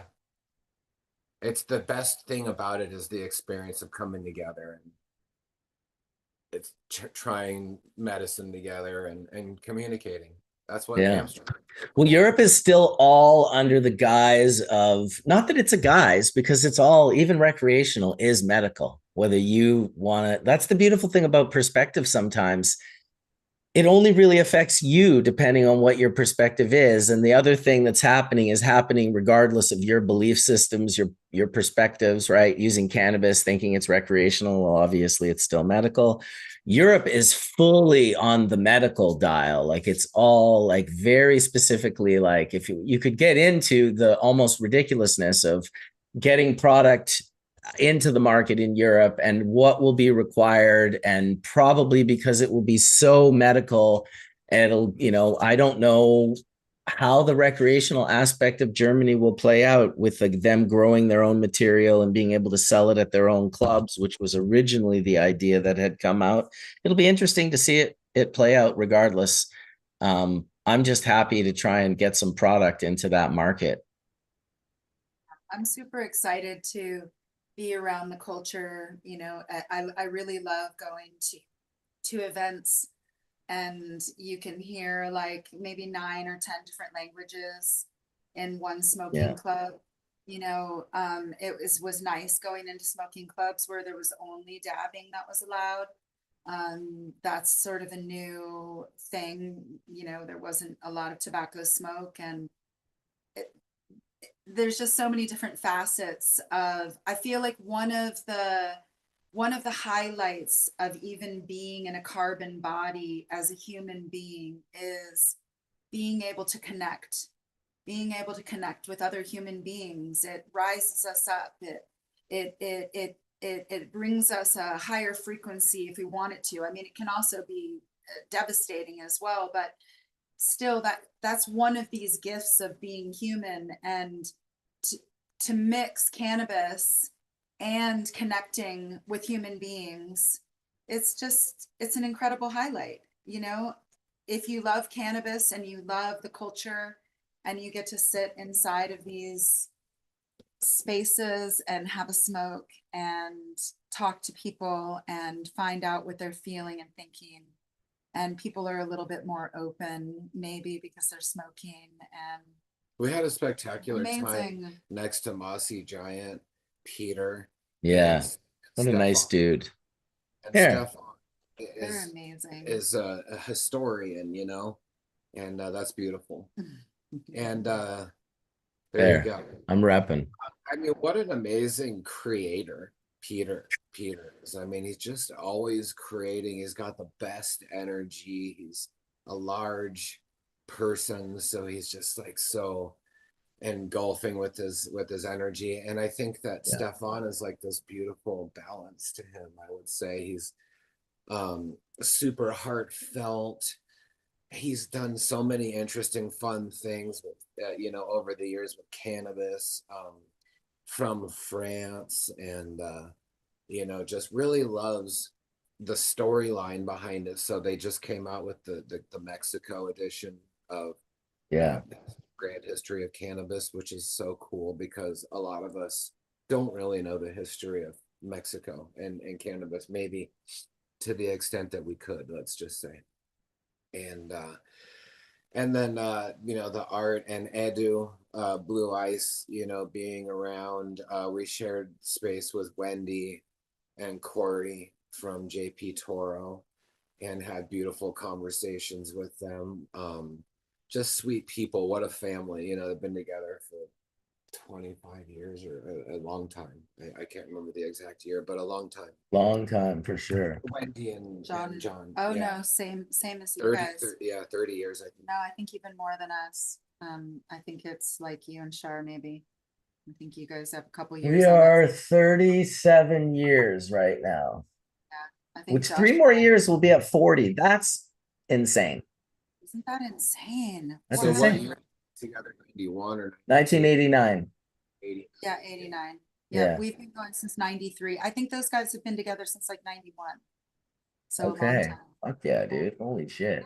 I can't believe Shar and I have been together since 89 and not like, we didn't like do the like breakup, get together, breakup. We just like got together 1989. 2026. Yeah, that's Beautiful. major. Beautiful. Yeah. Wow. It's good. It's good to have a partner in this adventure, I'll tell you. Some kind of a commitment there that stays. I had a friend when I was a young woman, and they had already been 40 years in. I said, wow. Can you like sum up something as to how, you know, you made it work? Like, can you give some advice? She said, the best advice that I have in any relationship that you'd like to go long term is that you have to allow yourselves to fall in and out of love.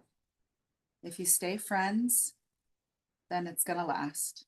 But if you allow yourself to fall in and out of that like deep, passionate love and see each other as people, then it will always grow. I thought that was good advice. Yeah. Well, if they were already 40 years in, taking advice from someone who's 40 years in versus say like 2.5 years in is like, there is weight to that sort of like, wow, so like 4 decades, like How old were you when that person told you that? I mean, we were probably 30 or 20. Yeah, so you weren't even as old as her marriage. We were in diapers when they were Yeah, not That's even. amazing. That's amazing. Well, I think our choice living on the land with the spring water and all the good food, it's been a good one for us personally. So we're pretty I'm stoked. certain of it. Dude, no, you guys should have gotten an apartment, lived in the city. We were just We in could have just been Berlin. educators. It would have been amazing. We were just in Berlin and living in an apartment in the Boxy Platz area. And you know, like I'm good with the people, but the rats are a little much. Really and truly, like, and I'm not even afraid of rats. It's not that, it's just at nighttime, if you're in an area where They're there's not everywhere. a lot of people, they're gonna be touching your toes and scurrying away as you're walking. It's a different type of energetic field that you have to put yourself into to deal with the rats that I personally I'm good without. We would sit That's up, all. we sat on our balcony and you could hear rats and Fighting. going through the garbage dumpsters and shit. You're just like, Oh my God, it sounds beautiful, the picture you guys are painting. It makes me want to get on a plane and go to Berlin like ASAP. I will be honest, we have rats here. There's rats outside. I live by the water. For sure. Obviously, Berlin there's has rats. got to be one of the craziest cities in the world. I mean, you're talking about, well, this area that Friedrichstein, that where the area is like, their buildings are, there's no roof in them. There's like they're fully bombed Yeah, out blown out. and graffitied with a full blown restaurant in it. And somehow there's like a basement and there's like full blown like electronic music all night long. There's climbing walls, skate parks, all in this old industrial railroad repair area. So I mean, it's just unbelievable. And 1 o'clock at night, everyone's raging around, and it really is mildly safe. I would say, as freaky as it is. It's Couldn't be weirdly more different than your environment that you guys live in. It must be just a total like, what? And then, okay, I'm ready to go home now. and It's so talk fun about like though. germs too. You're just like, oh my god, the whole city's just covered in a film. Like if you just let anything sit outside, there's this dark film comes over. It is Damn. Love it though. I love it. I like to be in Rishikesh. I want to be in India, Dharamsala. I like being in the Philippines. I want to be in downtown New York. I like being Bangkok. in Haiti. I like being on my farm. You know, I mean, I think that it's really as much as we can soak up the world and have amazing experiences, then we just do it. You know, I mean, I super value coming back, putting I'm my hands and down. pulling weeds like repetitively all day.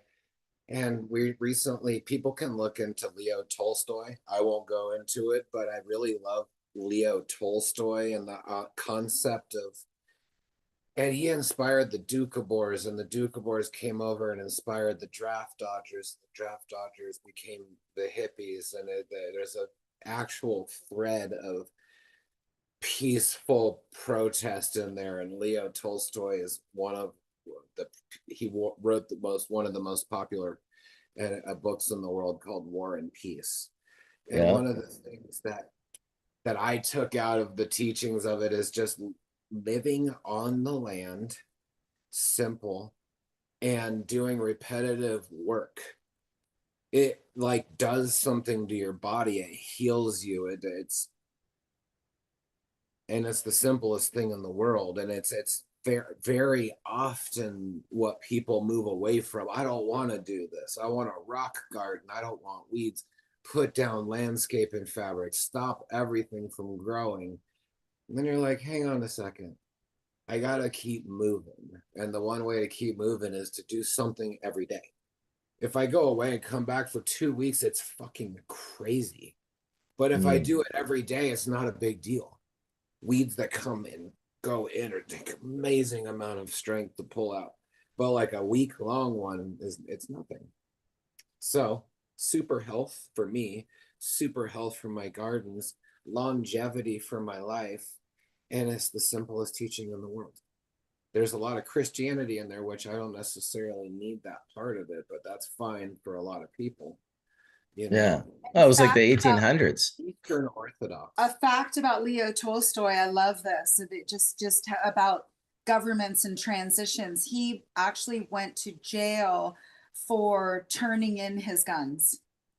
He was part of a group that were turning in their guns, and they arrested them all and threw them into jail for very long, sometimes lifetime sentences for being activists to not have guns. Well, that was that was the Duke of War story as well. The Duke of Wars were in Ukraine, and then Leo Tolstoy was like 100 years later.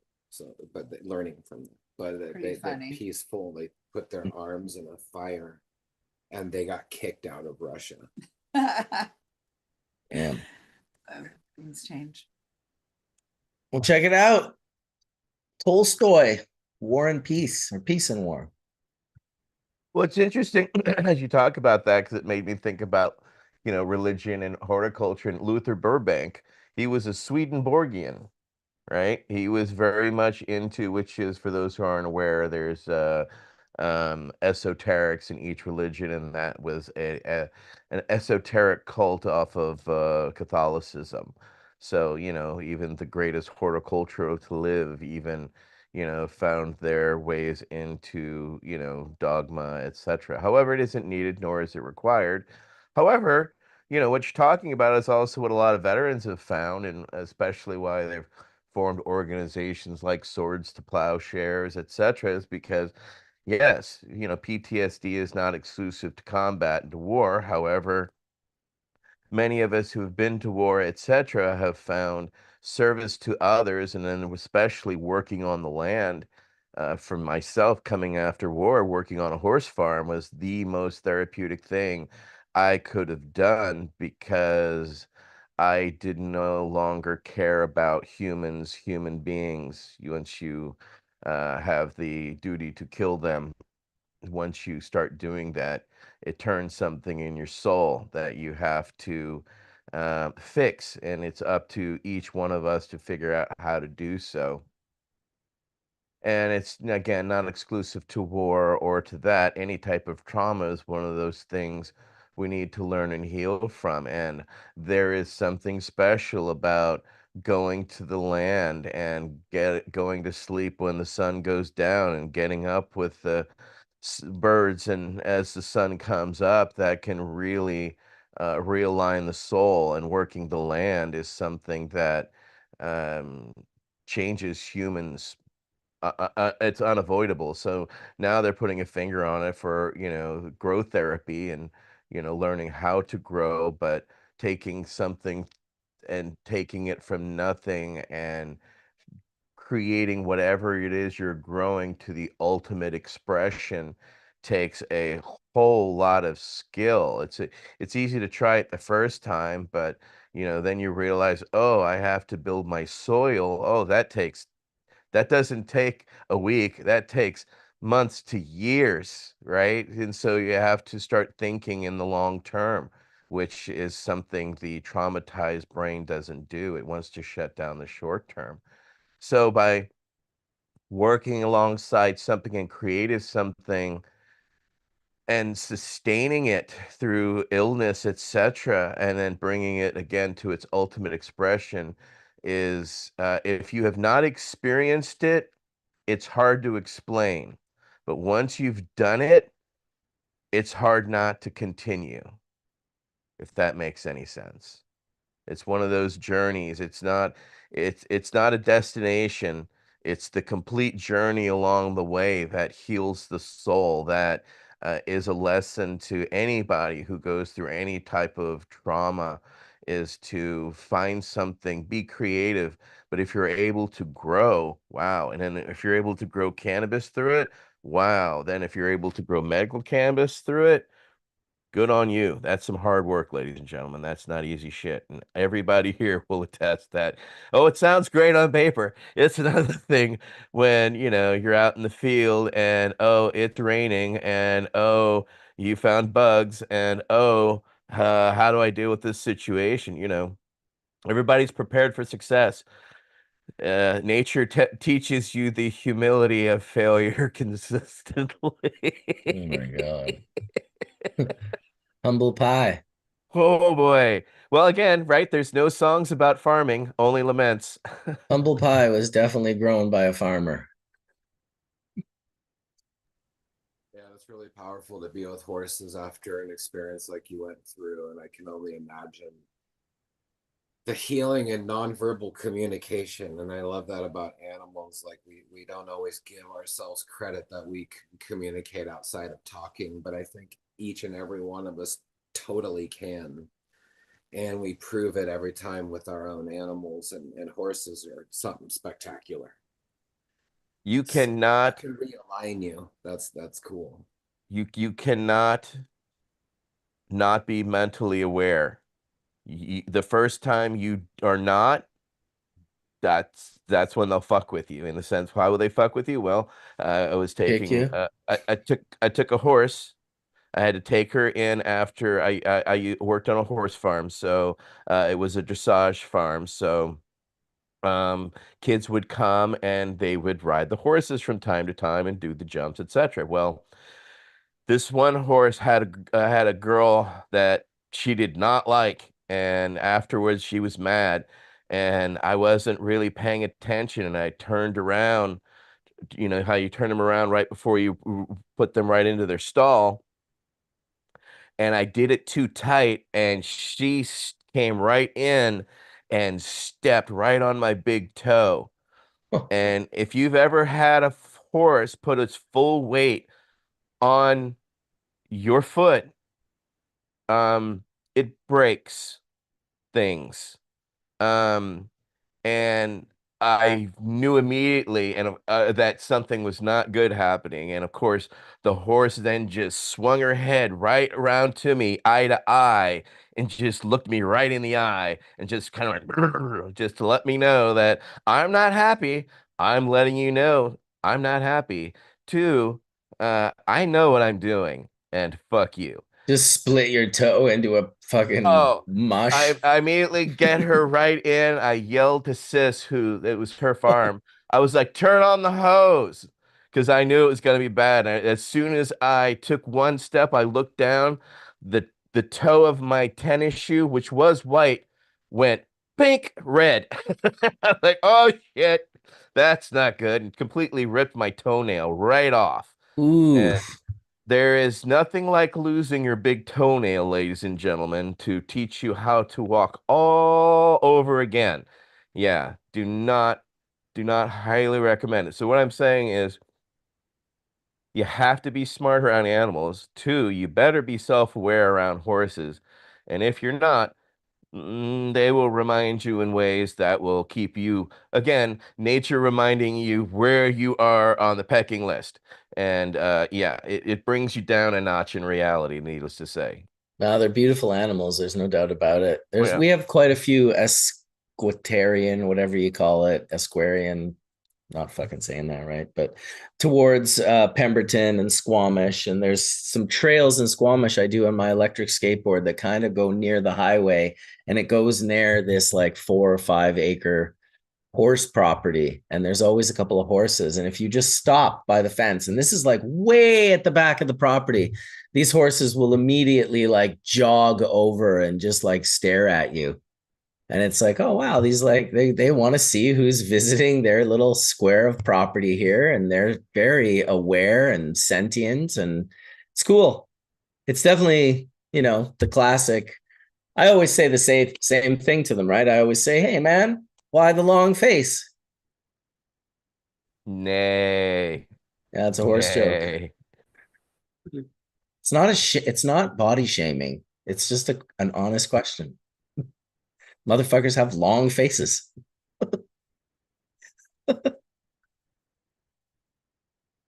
Yeah. If any of them say hey to you, you should say hey is for horses. Hay is for horses. I say that a lot. I think my dad used to say that or something because I have definitely said that. My stepdad, man, and my dad too. Yeah. Hey, it's the first stage of horse shit, is what my stepdad used to say. Wow, that's even better. he would say, "Hey," and he'd be like, "Ah, that's first stage of horse shit, right?" And they're like, "What? Oh, yeah, yeah," because he grew up in the 20s. So he Mm, grew up, his father and them were loggers in Arkansas. So they all used horse teams of horses. So they literally, first crack a thing in the morning, they were fucking dealing with the horses and getting the teams of horses ready. Yeah. right. Yeah.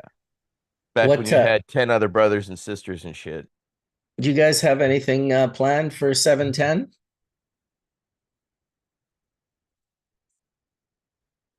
There's No, nothing SF more than hash usually. around the bay. So Yeah, there's what about you, Caleb? Is that Hash Week? yeah, I'll be going to some Hash Week events probably. Hash Week? Tell me more about Hash Week. Why don't I know about Hash Week? It's So fucking David Downs crack-a-lackin'. has Where's been the volume? throwing these series of events Baby, around the did you touch my bay. volume on this? We can hear you Did loud you and touch my clear. volume? Lima Charlie, we can hear you, Masonic. Okay. Let me fix this shit. We got you. Yeah, You can't hear us, but we could hear we you, can hear Wilson. you. All right, go ahead, Caleb.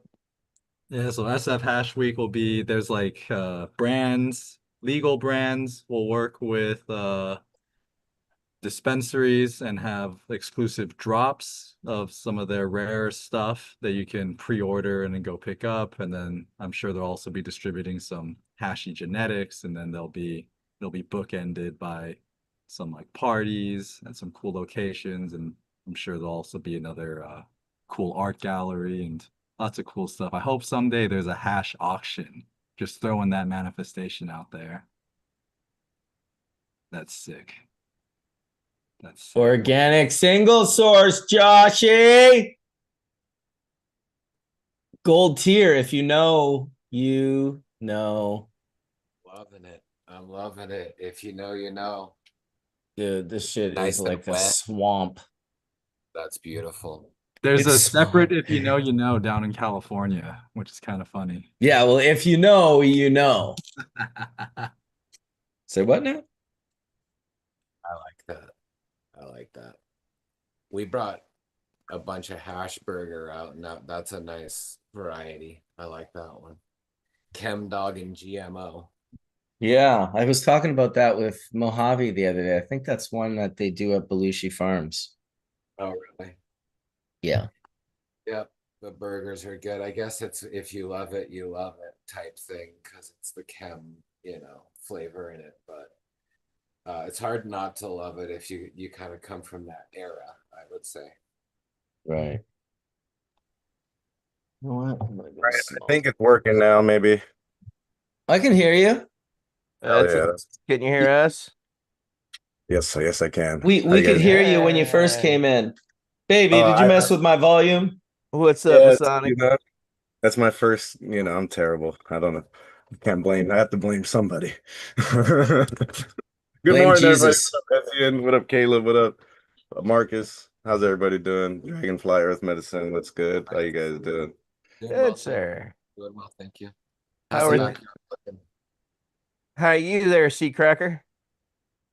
Man, chilling. Had a late night, so late morning type of deal, but we're here, chilling. Just kids. I got my 1-year-old. He's walking more than ever, and what is she now? 6. She's cute, enjoying the times. Dude, you're in it, bro. This is like the greatest time ever. Yep. It's the I'm truly enjoying the it. greatest time. I was thinking about my daughter the other day, who's now 25.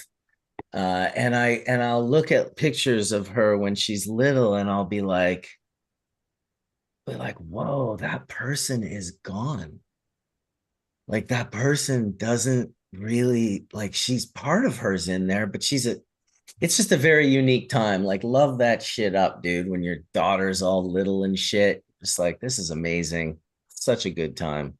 Same with your boy. I remember when I had my son, I was like, all right, like let's do it. We're gonna do this, we're gonna do that. I'm gonna get the electric car thing, we're gonna play all these things. And I was like, my wife was like, he can't do shit for like 3 years. What are you talking about? He's like, it's not going to be like fucking playing Lego. He'll choke to death when you turn around and look away. I was like, oh shit. Like I just didn't realize when I was young. I didn't realize. Yeah. I had my first kid at like 18, Yeah. and he's 15 now, so it's like night and day. You know, I'm still figuring out who I am and my identity and where I land in this whole scheme of things. But Lord knows at 18, I was way 15 years figuring it out behind from where I am right now. Oh And yeah. it was, and I was kind of just thrown into the lake and start swimming, bro, you know, but Kids he's will chilling, teach you quick. he's chilling, he's happy. He's like, I'm like his big brother dad type of situation where sometimes it like the line is so thin that like he confuses him and even me sometimes is like, oh no, right now is dad time. Like I'm being stern right now. Like it's not playtime, you know. Stop horse playing for a bit, you know. Stop horsing around. Yeah. Back to horses. Full circle. I know we got to turn into like when someone says this is horse shit, that's a good thing. You know what I mean? Like, oh, this is Right. horse. You know, that's That's a pile of horse shit. Hi, and welcome to Horse Church. Yeah. Dude, we like to experiment over here at church. One cool thing about Lorenzo over at Terp's Army is he grew up on a horse farm. So Yeah. he's super into horses. And Italy. and even after Yeah, my grandpa always made it like we would visit him up to like from like 6 years old all the way to like sixth grade. Every summer, every winter, I say it like this, we got shipped out to Mexico, you know, like all the kids, no adults. Like I had like 5 brothers, all you guys and your sisters, all your cousins, everybody straight to the airport, no parents, straight to Mexico, going to your grandparents' house. And my grandpa, he was blind, but he always like, but he got blind later on in life. Like he got shot at a liquor store because he wasn't trying to give up his stuff, and he got like hit at a nerve and he went blind. But that grandpa, Yeah.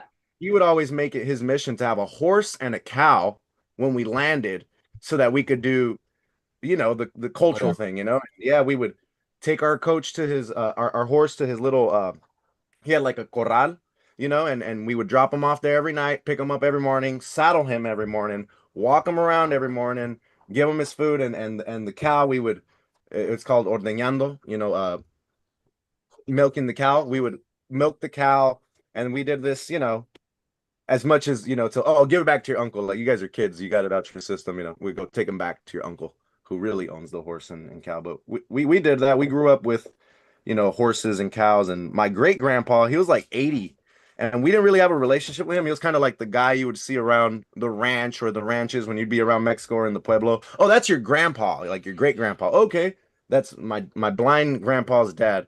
He used to tame horses, and he was like an 80-year-old man, like frail, freaking, like, you know, kind of already has the hunched over, you know, posture, like like, and you know, we Frail, didn't know probably that well. strong as fuck.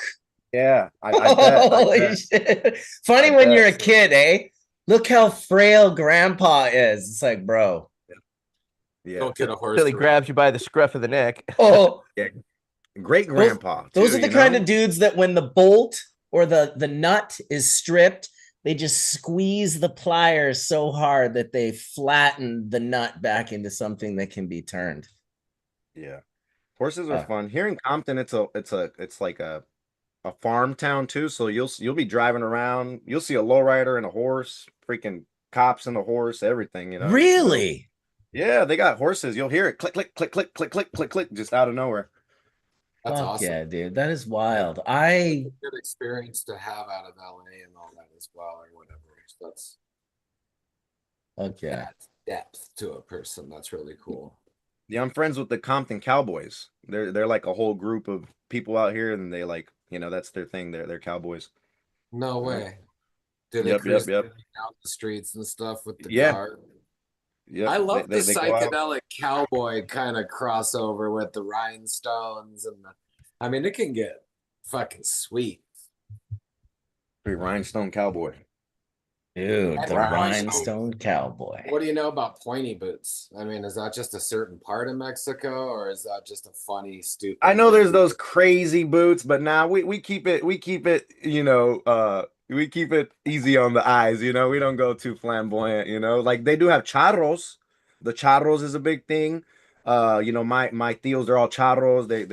They freaking get the soga and they get the bull, and they, you know, they dance in the middle of the rodeo. They're like the halftime rodeo show. Like that's in my family, like my tío Beto and them, they're all charros and shit. Like that's my culture, you know? Like when we were Sure. kids, all my cousins wanted a bull ride and I didn't because I was too much of a wuss, you know, and I fell once and I was like, I never want a bull ride again. They're like, throw me on again. I'm like, nah, you guys are like machismo. I'm good, bro. I don't need to prove nothing. Dude, to a fucking bull. Hmm. It's like, Yep. bro, what are you talking about? Like, Did they yeah, have this is do they have any weed around there, or is that like Yeah, so we're from a place called Mascota. So our whole lives, that's Mascota, Jalisco. Like the closest big city is like Puerto Vallarta is like an hour away, followed by Guadalajara, which is like 3 to 4 hours away. So we live in this super rural town on a super small ranch called El Ranchito that immediately translates to the little small ranch. That's where I'm from. That's where my grandpa's from. So it's like a it's like first person main character fucking like type of thing, you know, like, oh, where's your grandfather from? Oh, he's from El Ranchito. Like, what? Like, and mascota means it just calls it's mas means more. And mascota means like little pet. But it translates to mas more mota. Mas mota is what they call where I'm from more weed. because that's where they used to grow weed at and spread it around. And sure enough, I went to go bury my grandfather like 3 years ago in where we're from, and I hadn't been since I was a kid. Now I'm an adult. Everyone remembers me. I remember everybody. I'm very familiar with the small little town and the ranch that we're from. There's only like 10 families on the ranch. Everybody knows everybody. I know them. We go back, and my Theo Eddie, who lives on like one ranch over, word gets around like, hey, your Theo Eddie, he grows weed. Like he's always grown weed. Like since you were a baby, he's always grown weed. So I go back and my Theo Eddie comes to the ranch and I'm like, hey, what's up with that weed? I heard you guys grew weed. Do you guys have any like legacy type varieties? Like, fuck no, we don't. Like we got this shit we call the cherry. And I was like, well, fuck, bring me some of that cherry over because we're gonna be smoking cherry while we're here. And he did. He brought me a bunch of like, outdoor weed, outdoor. It smelled floral, smelled like, floral, sweet, like old school type weed. I couldn't even put like a name on it. And keep in mind, I'm very good at putting names on smells, right? Like this is like a floral type strain, like AK-47 or something, right? And whatever, we smoke it and I keep it. And yeah, turns out my family, like my grandpa's cousins, his family, they're into like the cultivating of marijuana on their scale, like the way the Mexicans do it over there, like it's in me, and I found out later that yeah, like your family grows weed, dude. Like I was like, oh, cool, because I do too. Fuck it, You run it. you lace them up with beans or what? Mm-hmm. Hell Funny story. yeah. I went through Puerto Vallarta and I flew in, and I went like it was a family trip because we went to go bury my grandpa. But I'm a selfish piece of shit. I have no shame. I still took my weed, my bong, my pipe, my e-nail, beans, the whole nine, bro. Hash, everything. I've done this before. I've flown to places with stuff. Puerto Vallarta, they have like this thing where they like they randomly check people, but profiling is a thing. So they see me, they're like, come here. I'm like, fuck. They open my shit and they take out the pipe. They take out the ice spire. I had like an ice spire e-rig, I had a disorderly conduct. I had an American glass. I had quartz nails. I had a throwaway slurper, not a real slurper, but I had a real highly educated 45 banger. I had all this stuff on the table. I probably had like 14 grams of hash amongst 4 or 5 different consistencies and flavors, and I had like 4 bags filled to the brim of like of like seeds like this big, like a baggie this big filled to the brim of my varieties, and they have it all on the table, and no? I'm just like, they're like, we can take you to jail for this. I'm like, please don't, and they're like, they're like, we're gonna have to do something about this. I was like, dude, I will give you money. They're like, come over here with me. We go to a little window. You just see like the workers start handing each other their own debit cards to each other, like on some weird shit, And they're like, that'll be 500. I'm like, 500? Easy pickings. 500 pesos, that's like $40. They're like, no, USD. I was like, still, take my money.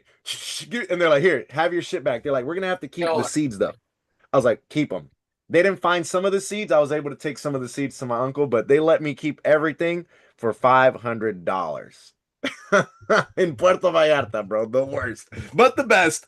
It's Price Did to they put pass you on a sometimes, list right? if you have you come back to Mexico since? no, they didn't put me on no list because they were over there doing funny business themselves, Good, good. Yeah. I wish Yeah, there was totally. They found some hemp seeds in our bags at the Vancouver airport going into the US. Ooh. The first trip after COVID, we're like, fuck, they profiled me too. They were just like this, and Kelly walked through and they're like, "Are you with someone?" I'm like, "No." And they asked me for my bags. They go through everything, open my bag. This smells like weed. I'm like, I really don't think it does, but you can say whatever you want. And then they started going through everything. And then the last thing in the bottom of the water bottle, underneath tea, I was like, there were some seeds in there, and they pulled them out. They charged me $500. Huh. But they have me and my whole entire family now on a fucking like narcotics list every fucking time we enter the goddamn country, the US. So we're US citizens. We're coming back into the US. We get literally fucking treated like we're murderers for a seed. It's like so metaphorical. Like in Oregon, where our home is in the US, like totally you can have hemp seeds of any kind of seed. Same in British Columbia, no problem. But at this magic moment, the federal border, they act like you're literally transporting fucking fentanyl or something. And it's Yeah, the I most don't want to find annoying. out. And I Yeah. wish there Me was neither. I wish there was corruption in that moment. I wish I could have paid someone $500 and saw a bunch of debit cards going like this. I'm like, yeah, that's my boys. All good, Yep. let me in. I wish, but yeah. So that was like 5 years later. It's still the same thing. Last year around this time for Berlin is when I got hemmed up on my way to Mary Jane, and I haven't been traveled since. They probably have me on a list like LAX or whatever, but I haven't found out, and I don't, nothing's got me out of my seat to go try find out either. I've just been licking my wounds for a year now, and I That's had major FOMO with everybody at Mary Jane, but sounds kind of like whack, but like been there, done that. Like I did my product placement, and people know who I am in Germany. My seeds are in Germany. Like the job is done, but that's it would be great. nice to go shake hands and kiss babies. Don't get me wrong, but fuck it, Just go not during Mary Jane. Don't Yeah. go during Mary Jane. Go but another time, and then you have to like send shit out there, not bring it the first Can Yeah, time. that's barely good hear you, game right there. Josh. Huh? That's good game. I can barely hear you. Every once in a while, when you lean back, it's like your Okay. voice almost goes to zero. You're low as it is, but we can hear Your you. microphone is low. Yeah, Okay. the microphone. Oh, we'll have to get you to Colorado, Mace, to check out these beans once we get them going on. Hell yeah, bro. That'd be fire. Colorado's a stone's throw away, bro. So that's like, easier than freaking trying to go to Barcelona or anything. Dude, what's that parm all about? The what? It's something parm, Oh, the Parmesan, the pink Parmesan. the pink That's the parmesan. that's so it's grounded genetics. He's like Batman Robin. He's the Robin of Karma genetics. So Karma's like very respected, headbanger, dope ass breeder. Yeah. His his like his right hand breeder type man from the outside looking in is grounded genetics. And he's one of my favorite breeders. I've been breeding with his gear, growing his gear for about 3-4 years now. And like he's like picture like a racetrack and everybody has the fastest cars with the fastest specs and all up to date.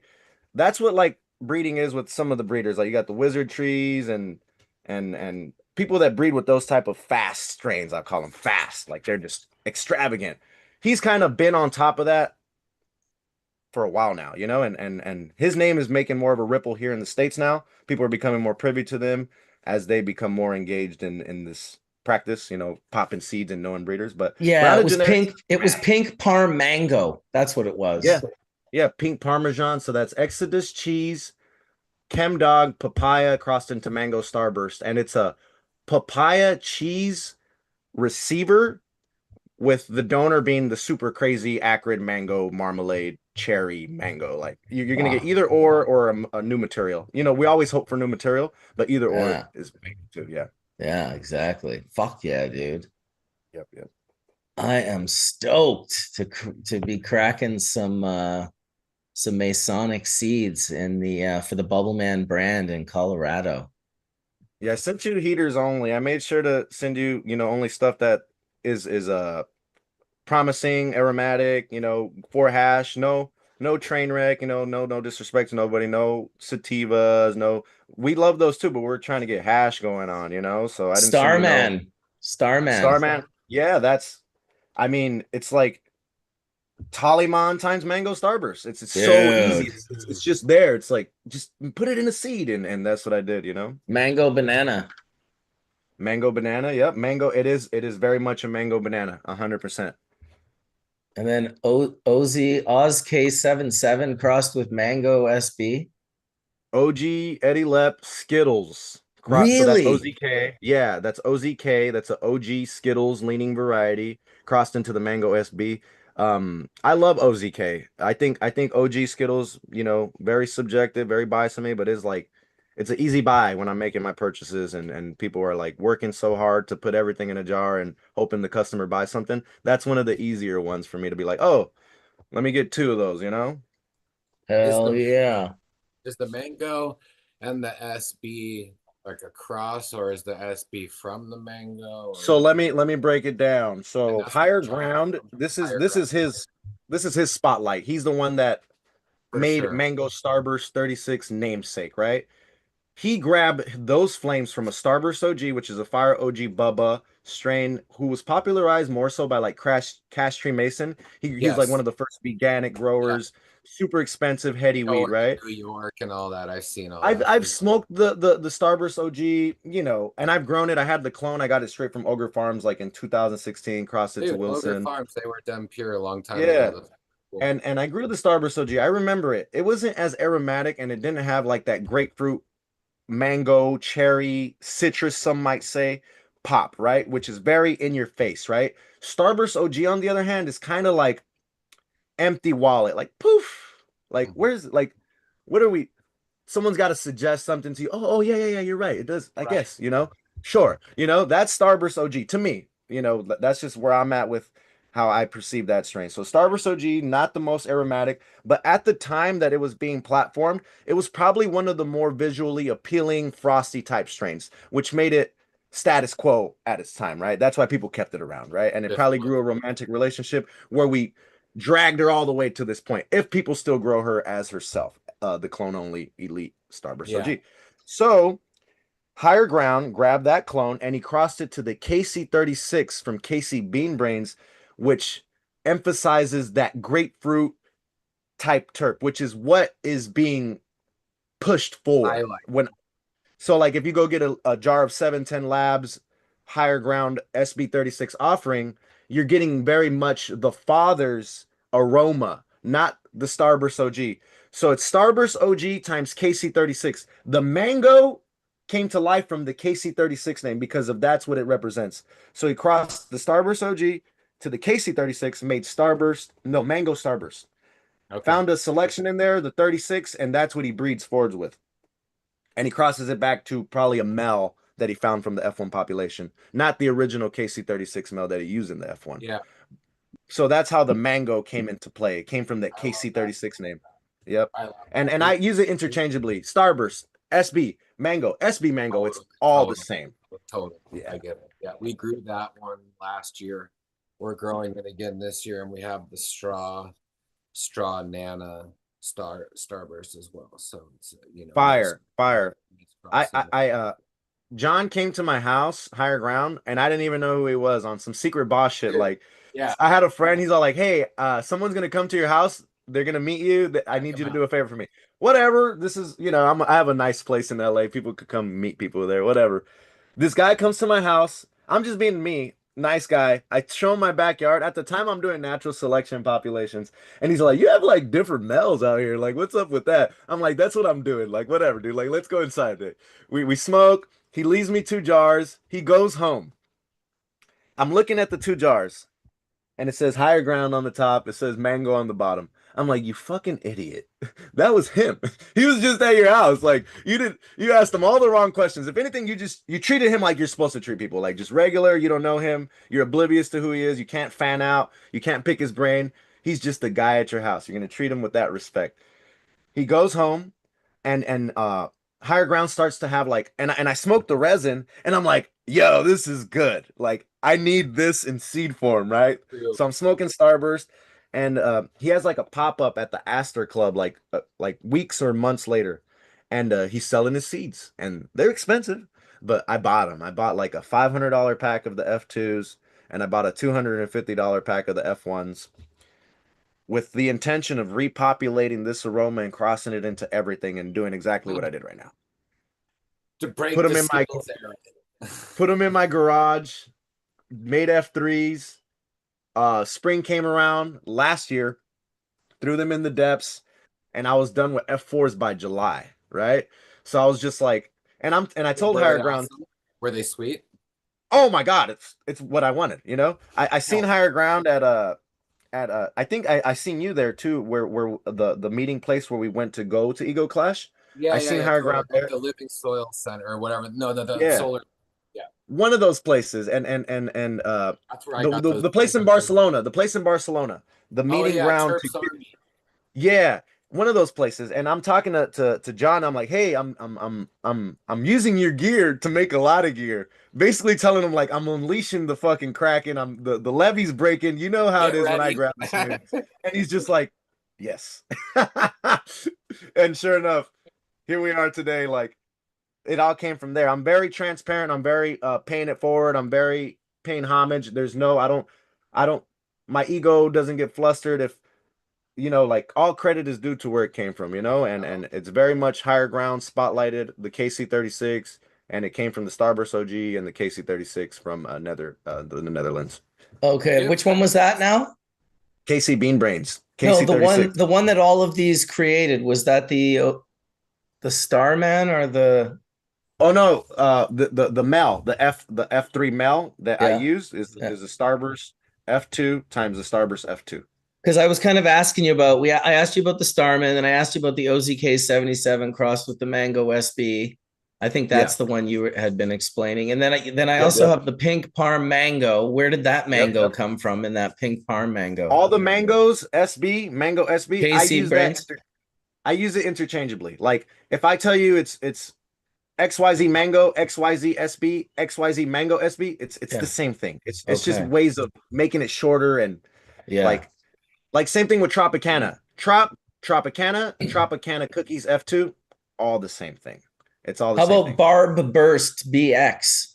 Oh Oh, shit. that's an easy one. It's Oh Barbara shit. Bud, Great Yeah. Gardener seed stock. Yeah. Popped it.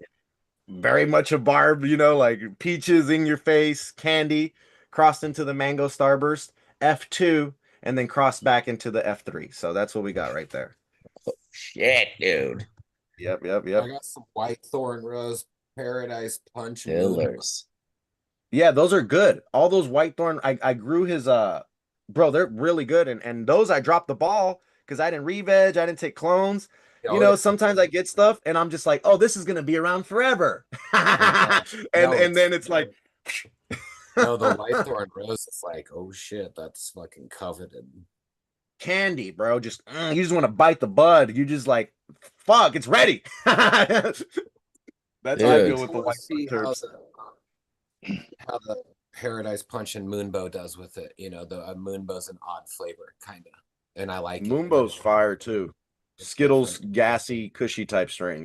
I like that a lot. Digging the Absolutely. College Park Gush Mints from last year. College Park Gush Mints.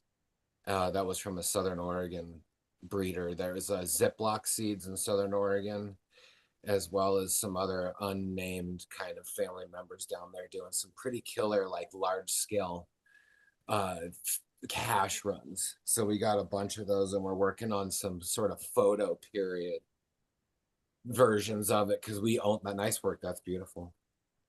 Another thing about the joints I want to come back to, Marcus, because after hanging out over and with Lorenzo, and we have hash holes, and this is a good one for you, Masonic, because I was talking to Lorenzo about this, but we've got hash holes and donuts, which is basically the snake in the middle and it hollows out in the center. But and doinks often are just large cannabis joints, not with hash in it. But what's the name? What's a good name for like hash mixed in with the flour all through? and then rolled. And I asked, Mariachi. Mincemeat. there's That's what got to this be a Italian fun person name told for me. it. I personally like putting all the hash into the flour and then mixing it all together and then Heard smoking it. mariachi here in You California. can smoke it kind of more normal. do different. You know, with the hash holes or the donuts, you kind of have to smoke it a certain way, or it like runs, or you know, little puff pass type thing. And sometimes I feel like I'm not like taking a big enough hit because I'm more worried about like the burn of it. But when the hash is mixed all through the flour, it just resins up super nice. You can take big hits off it. And so anyway. Well, doinks definitely have rosin or can have rosin in them. So like Preferred Gardens and their whole doink thing, like that never has like hash in it, I'm pretty sure. But whatever, I'm into like learning. That's why I'm bringing it up. So what's the community saying? Like is a doink with hash or is a doink without hash? There could be another word. Both. Okay. I think the doink is just a size reference. So any Bingo. of those things can be a doink. Big. Just like any of them could be a pinner. Like those really pathetic pinner hash holes. Like this to me is a doink. And this all comes from the guy who was smoking a doink in Amish country in the fucking cornfields. Is that literally what doink comes from? That viral dude smoking doink with Amish or whatever? Is that where it came from? Yeah, rest in peace, that guy. Right. Exactly. Young King Dave. Really? That's pretty fucking funny. I mean, but not funny because he did die, so that's not funny. But anyway, I think so me, I recently judged the Olympics box, right? And I did it live on camera. I've judged a bunch of things before. I've been flown out, paid to be a judge. I've been to Ego Clash. I've been to Legends of Hash here in LA. You know, and I've judged these things because people felt like I was worthy, right? And now there's like a whole new, there's the new kids are here, you know, and you have to embrace the kids, you know, that fucking they're new. It's their time to shine. And the Olympics box exists, and this is like my third time doing it. And I've judged things, and I've smelled everything, and I've called it like, oh, this is gonna win. I've done it with Masters of Rosin. I've done it with Olympics boxes. I've done it at Legends of Hash. I've done it multiple times over. I'll smell the jar and be like, this is gonna win. And it like Nostradamus, it wins, right? I've done it on multiple occasions. I grow, I smoke. I like to smoke good. I don't like to smoke okay. I don't like to smoke mediocre. I like to aim for like, oh, where's the fire? That's what I want to smoke every day. That's what I aim for. So like just to get your head of like where what I like. So I'm doing this Olympics box and I smell everything. And there's categories, the most unique, the gassiest, blah blah blah blah blah. So I'm kind of like gauging what's everything. And I think I'm pretty spot on, even like when I go look back at it. So I start to roll the joints like a regular joint, like we've always rolled joints. You grind the weed, you put it in the joint, you lick it, you roll it, you compact it from both sides. That's a regular joint. Guess what, guys? That's not good enough anymore. That's not good enough anymore. According to everyone nowadays, the glass tips is going to make your weed taste better. You might get to experience the setting, and the experience is better, but it is not. Here's my thing. So you're telling me the bad weed is going to taste better? No, the bad weed's bad already. It's not going to taste better. And that's what I'm trying to, and it's all rolled the same. I didn't roll one with glass tip, one with, it's an equal playing field. Everyone got smoked the same. And they're just like, like going crazy because I'm telling them like, dude, out of this 35 entry box, I'd probably spend my money on 2 of these. And of course the people that organize the event, they're like, dude, fuck you. You know, like you're putting me on Front Street like that. And I'm like, it is what it is. And they're just like, you're wrong. You roll like a savage. Whatever, dude. I could roll a proper doink too, but I'm not gonna roll up mids like that. What's the point? Where's the joke here? Spend 10 minutes rolling it up just so I could hit it once and be like, that's trash. What the hell? crazy, bro. We live in a weird age. I was driving around LA with these guys from the UK looking at different herb and whatever, and I rolled up a joint in the back of the car and with no filter of any kind, like what you're talking about, and they were like, whoa, you can do that? And he's like, bro, I told you, like, some people don't use like filters and shit. I'm like, wow, are you serious? You don't even know you can smoke a fucking regular joint? And they were all on my head. I was like, I want to see one of you guys come to my dab station and line me up a dab. You wouldn't know where to even start with this terp slurper. You'd be like, yeah, dude, you want to like, I'm better at smoking me? Come here. Come over here. Look at my mothership, You bitch. talked to the wrong side. Look at my mothership, bitch. But I don't like to get like that. I don't like to get like that. So I just let them live. I let them live, you know? Let Dude. them laugh. I'm with you on that. And now you see like these really cool little circular things with a lid on it. And you open it up and there's like 6 different glass tips. Yep. And they're all fresh and clean and they look nice. The one thing that's nice about it is the diameter of the glass tip kind of tells you what size the joint's going to be. And here's my thing. I'm not bashing the guys. I embrace it. Dope. Roll up. Be immaculate. Be like luxurious and be cool and dope. But don't try to put my smoking experience and my palate down because I don't roll with a glass tip. I'm not saying you're less or more of the way you do it. Don't do it to me, bro. Take it easy, you know? And dude, I don't that's even why smoke with tips, period. I roll joints and it irks people. They're just watching me smoke. The end is all like, you know, starting to me, like the sooner I can't suck through the joint, the better that weed is.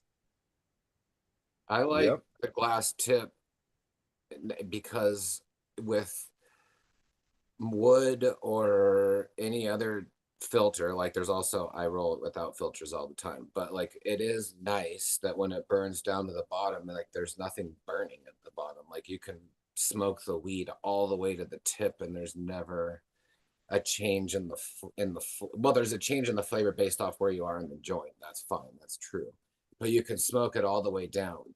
And I kind of like smoking like all of it, you know what I mean? I don't generally smoke like half the joint and throw it away. Like I'll even, and my family gets mad at me, I'll even bong hit like the bottom of the joint because I'm just stupid, but I also love it, you know? So it's just, but the glass tip, I as silly as it is, I'm just like, I kind of like it. And then the holes in the glass tip, like there's certain diameter holes in the glass tip which restrict the airflow. So part of the glass tip is also restricting the airflow in a way that allows the joint to smoke better and more evenly throughout, which is like whatever. It's a formality, but that's cool, you know. I was at the Proper Doinks event. They had like super production, like crazy, like ESPN UFC type event, right? And one of my friends, he's Angel City Farmers, right? And he's like one of the better growers amongst their scene. He won like 3 of the cups from the Olympics. Like he won most of the hardware. So whatever, he's my friend. He invites me to the Proper Doinks thing, and he's like, "Come smoke with me." Like I got my friend. I'm not gonna. He's a good friend of mine. He's like, he's gonna roll us up a joint. I'm like, whatever, you know. Like to keep in mind, like to them, that's fucking dope. Like if they got like the coolest roller to roll up for them, that's the equivalent of us. And I'm not even into that. Like if someone having a crazy heady, like yo, let me shred your heady. Like that's kind of their thing. I'm not like that either. So to me, it's like double whammy. I'm already not. I'm respectful, but I'm not impressed both ways, right? I'm just like, whatever, you know, who cares? So he goes, we're standing next to homie rolling up the joint, and he's like, any minute now.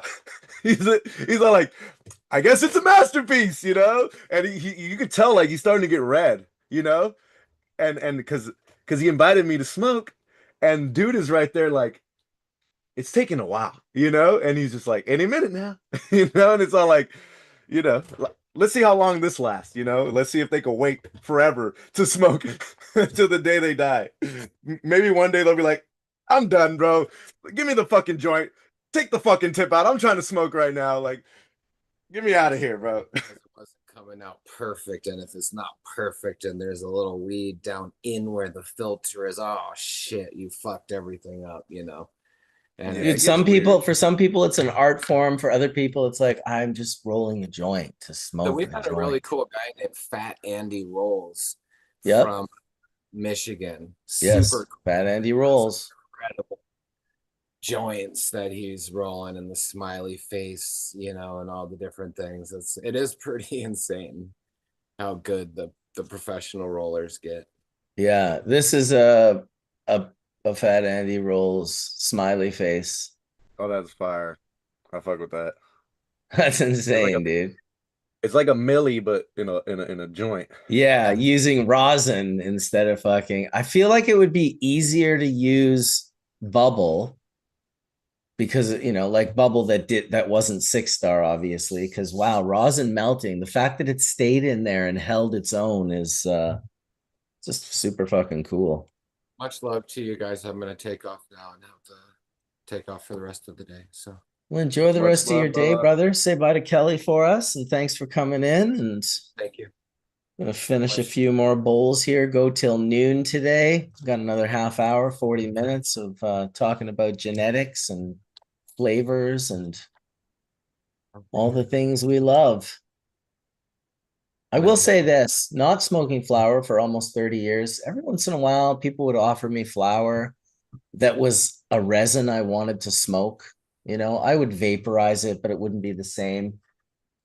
But getting like the haze flower gifted to me and being able to roll that up and smoke it is and was an absolute like pleasure. So Yo, speaking of haze, yeah, guess who invited me to hang out? Tom Fucking Hill. Tom Hill. Fucking bel- Tom Hill, dude. Out the blue. Out the blue. And I was Nice, dude. starstruck. I'm a fan. I'm a ultra fanboy. I'm first in line. I'm getting the seeds. I'm at Emerald Cup. I'm at Spanibus. I'm a fan of this thing, right? And I didn't know Tom Hill knew who I was or anything. I know who he was. Capulator's like, oh, Tom Hill.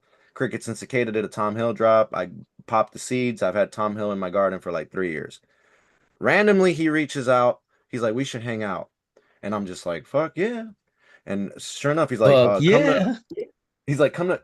come to this beach city. I got some haze on me. And he knows I dab. He's like, lay off those fucking dabs for a day. And I'm just like, huh. No. And he's like, smoke this shit for a day. So he gave me this haze, Tom Hill haze, the Calypso. And he's Ooh, like, triple X.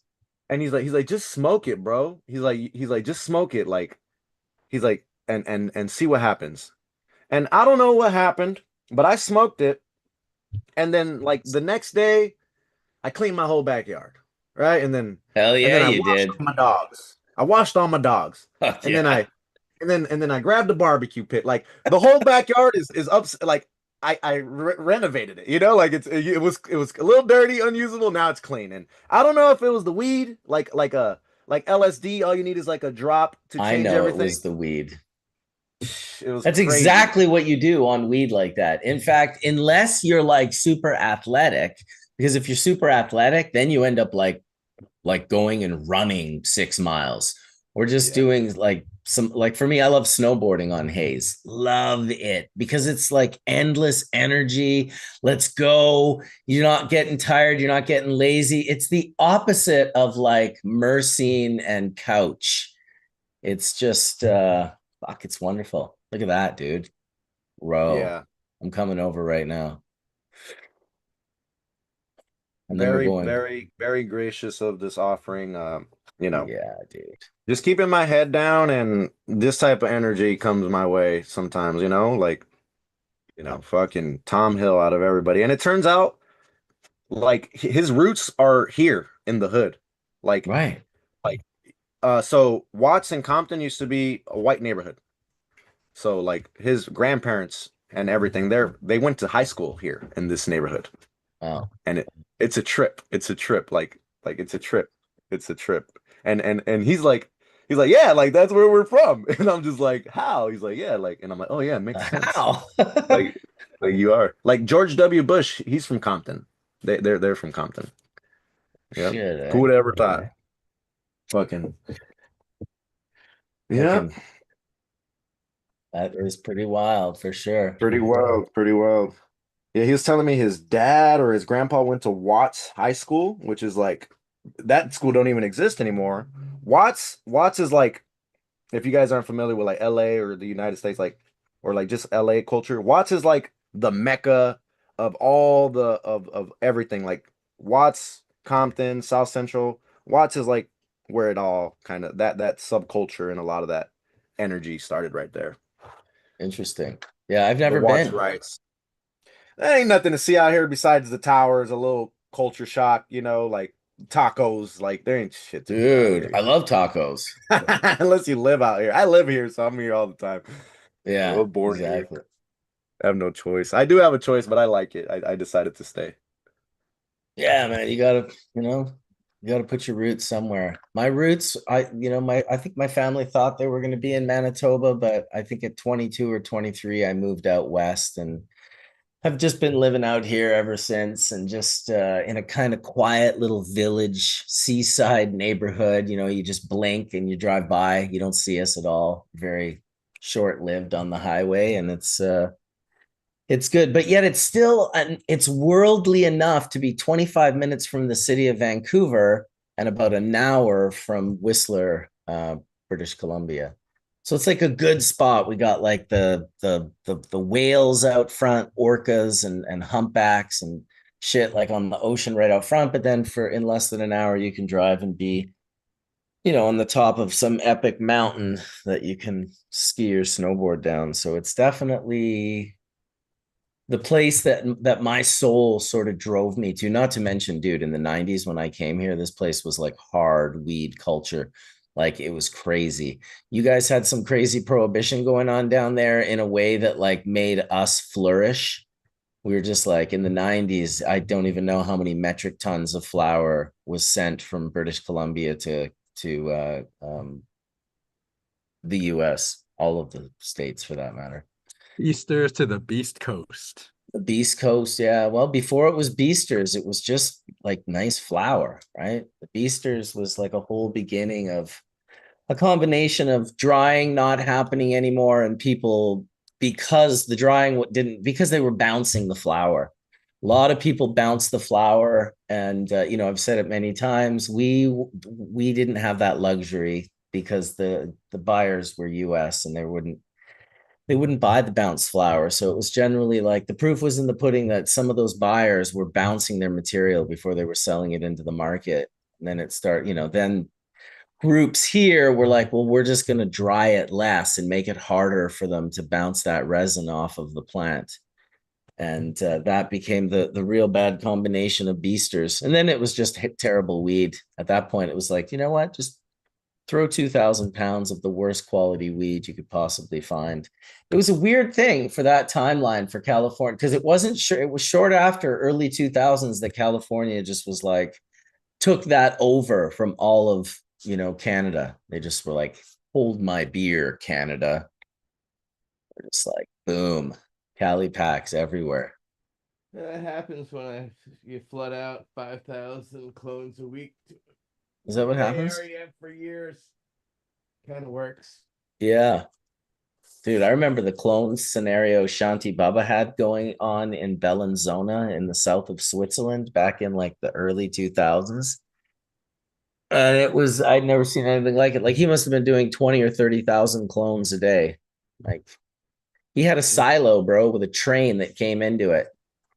I know. Ed's the one who helped him expand. He heard about what we were doing, so Ed went over there and helped and showed him what we were doing, and boy, did they fucking blow the fuck up. You want to hear a funny story, Edgar? I was in Lugano. I was hanging out with breeder Steve because he's who I knew, and I kind of barely knew Scott Blakey, but I thought it was super cool that Steve's wife had just had a daughter. My wife had just had a daughter, and Shanti Baba's wife had just had a daughter. So all three of us had daughters within like 30 days of one another born.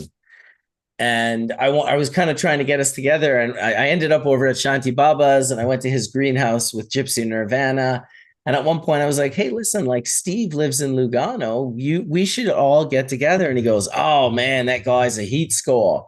He says Steve's a heat score, and I'm like, oh really? I'm like, okay, like I don't know. I thought Steve had his head down pretty good. I didn't feel heated out. Anyway, I go back, I tell Steve this, he just chuckles. Later that night, we're watching the like Lugano news, and fucking Shanti Baba's on the Lugano news with like a train going into this silo. This silo's just got like a mountain of weed in it. And he's like, this is like literally a year before he ended up getting like arrested and put in prison. And I just thought, fuck, like kettle black, dude. Like, what are you calling Breeder Steve a heat score when you're on the news in like With a train. Oh my gosh, I'm dude. dead, bro. With a train. Whatever the scenario I've was. known drug dealers, but not many I know had trains. I'm sure I mixed up. Well, planes. there was train tracks. Whether there was a train in there, it was, it was him in this silo. There was a big pile. I just remember it vaguely. It was 25 years ago. But if you're watching this, Scott, by all means, reply and let me know what I got wrong. But that's how I remember it. First dab of the day, baby. Oh wow. Delicious. That's one of the best dabs of the day, especially when it's such a beautiful, flavorful. Man, I'll tell you, I had no idea I was going to get gifted all these beautiful flavors from my buddy the other day. Candy fumes. He hooked me up with the candy fumes. Here, check this out. I thought it was a nice picture. I got this because I went and got this lavender plant the other day, and then he gave me this candy fumes, and I was like, dude, do these not go together like peanut butter and jelly? Hell yeah, they do, is the answer. Jelly and jelly. Jelly and jelly. Dude, Would that be just jelly and nice. jam at that point, or It could be. It could be. Look how good the magic hour makes resin look. wow, it almost makes it look golden. It absolutely does. But it if you look underneath at the bottom, it isn't golden. It's that whiter color all along the bottom. It's the only part that the sun is touching that's lighting it up and making it look that more amberish, golden, dark color. It's actually very light colored shit. And tasty as fuck. I love me some tasty dabs. I'm not going to lie. I also will say, now that I'm smoking joints, I have really been enjoying this hash, this sort of brick hash that I made maybe 8 months ago now.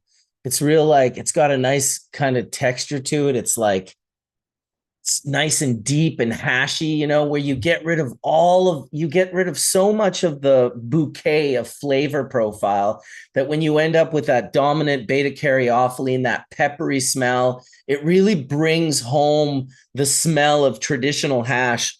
And it's like 45% THC, this hash. And it's been aged at room temperature, so it's really soft and pliable. I'll break a little square off and toss it in the cube grinder. And holy shit, man, I'll mix that in and smoke it with a joint. And I have a full appreciation for traditional hash when you roll it into a joint. It burns different than melt, burns different than rosin. It offers a deeper like flavor profile that's just different from those high notes of all the fruits and all the rotten, goodness that we love in all these other cultivars. I have a real appreciation for traditional hash. And probably that's because I have a history with it when I was younger. I don't know, but smoking joints have totally brought me back to the table to smoking traditional hash and just being able to shoot up in the grinder and have it just be dusted perfect, where it's not like falling out. Hash bombers, hash bombers, let's be honest, that was a result of poor homogenization of hash to flour ratio. People breaking off too big of pieces. You guys maybe weren't there in the 80s. Some of you were, but I'm telling you, the hash bomber was the ultimate bullshit. Big chunks of flaming hash falling out of the tip of your joint and burning your fucking pants. Not good. Not. Yeah, first time I got hash was from one of the first guys that normalized weed in my family because my dad was always like, "Nah, like stop smoking, Junior. Junior, you need to quit smoking." And then he got back into low riding, and there was one of his car club members from Montebello. His name was Ray, and Fuck Ray yeah, was a Ray. smoker. Yeah, Ray Dude. was like Ray had his identity. He sold Kirby vacuums. He had a house. He had lowriders. Like, like he had his identity as a person here in America. And my dad, he owns a tow truck company. Um, he got into lowriders again. He's been lowriding since 1987, but he got Hell back yeah. into it like in 2009 and 10 when I was like in 10th grade, 11th grade. So Ray was a smoker and he's in the car club. It's normalized, right? He's seen somebody that smokes that fucking has a life, right? And his Yeah. son smokes. He's having a hard time, you know. I'm over here analyzing it. He's having a hard time, putting up with his son because he likes to smoke every fucking day. That's me. So Ray comes into our life and normalizes it. My dad kind of eases, up on me even as a high schooler, and lets Ray talk to me. Oh, what's up, Junior? Fucking be good to your parents. Like, it's cool to smoke and all, but like, be good to your parents. Yeah, I do. I have good grades. Cool. Here's some hash.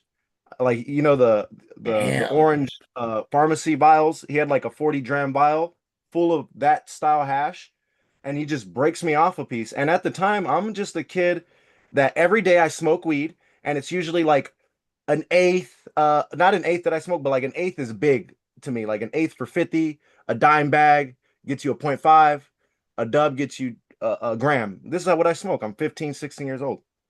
And this guy gives me this whole thing of hash, and the next thing you know, like that was like my first experience with hash, and it was very like just like it was different, and it was the pinnacle at the point. And I remember just always looking for it after, and then I didn't know, making Mm. BHO in 2012, like hash has been always. I didn't know I was gonna end up smoking hash. I was a blunt guy, but here we are today. I'm a hash guy. I love hash. Yeah. Well, And then listen, generally people who love getting high realize quickly that, like, it's like when you're hungry and you order a pizza, like you don't eat the box. You just eat the pizza, the part that's going to feed your appetite. Yeah, I see you, Etienne, you box eating motherfucker. You don't eat the box, you wasteful Nerds. motherfucker. Roughage. Yeah, there's other people have touched that box. People touched sometimes your I'm like, pizza too. Never sometimes I touched. want to get high, so I smoke flower. Like I want to feel different. Let me Yeah, smoke yeah, some for flower. sure. I'll smoke flower, but I'll be honest. The Yeah, second I smoke a joint, like right after I'm done, I usually like 10 to 20 minutes later will go smash a huge dab. I'd feel you on that one too. Yeah, I'll I'll enjoy the forget high for honestly. 15 minutes or I'll so. wake up, smoke the blunt from the night before that I put out halfway, and then I'll be like, "Oh shit, you didn't dab. Let's dab." But it'll be like an hour. Like an hour into the day. Totally. Got to get that dab in, Damn, 100%. I'm smoking water hash and then I'll go to dabbing and then I'll dab for a We bit call and then that I'll do bubble water. hash here, Etienne. What Yeah, the fuck? we use Just it's water. It's used as it's a solvent, it's solventless, bro. Don't make me block you from the channel. Just never, never. I don't think I've even had Can a we talk disagreement with strange Etienne. next and piss off? You're very agreeable. You're not a very disagreeable person, Etienne. I can't imagine having a falling out with you, to be honest. If you have a falling out with Etienne, just I'm talking to all the people out there, all one of them, it's probably your fault, Yeah, I'm a pretty easygoing guy. The only dude. reason I don't hang out with you is unless you're a rapist and a pedophile. Oh shit. Yeah, I can't stand those kind of people. Everybody else I'm pretty cool with, but I avoid those. I'm Yeah, right well, there with you on that one. good to. I think those are good things to avoid, to be honest. Like those Yeah, are like kind of at it's the top of the list. we have to set our own boundaries in life, and those are boundaries I've set that have got me through pretty well in life. And but yeah, I keep it peaceful and open. I try not to have beef with people. Anything I like to have have debates and learn. You know, that's why I love and why I've come That looks back nice. here religiously, is because I'm always learning.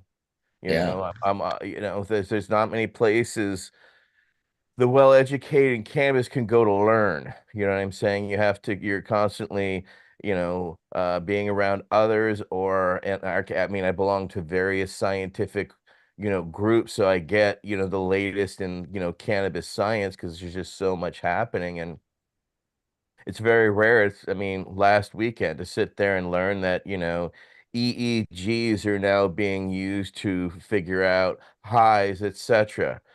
Always, I mean, we all thought about that, but then to see the science behind it and to see some of the anecdotals be reinforced by science is, there's not many places I can go to find that, much less learn about it, much less then start to debate or think about the ethical quandaries that come with something like that, right? Which opens up a whole different series of thoughts and ideas and concepts that, you know, makes you wonder. But at the same time, you have to look at the potential beauties, but the potential horrors at the same time. And as we figure out and navigate these ethical waters, right? Because it's one thing to have and understand these, but I've also seen science abused in the VA system. I'm a veteran, right? So I go through the VA system so I can absorb, and I'm always looking at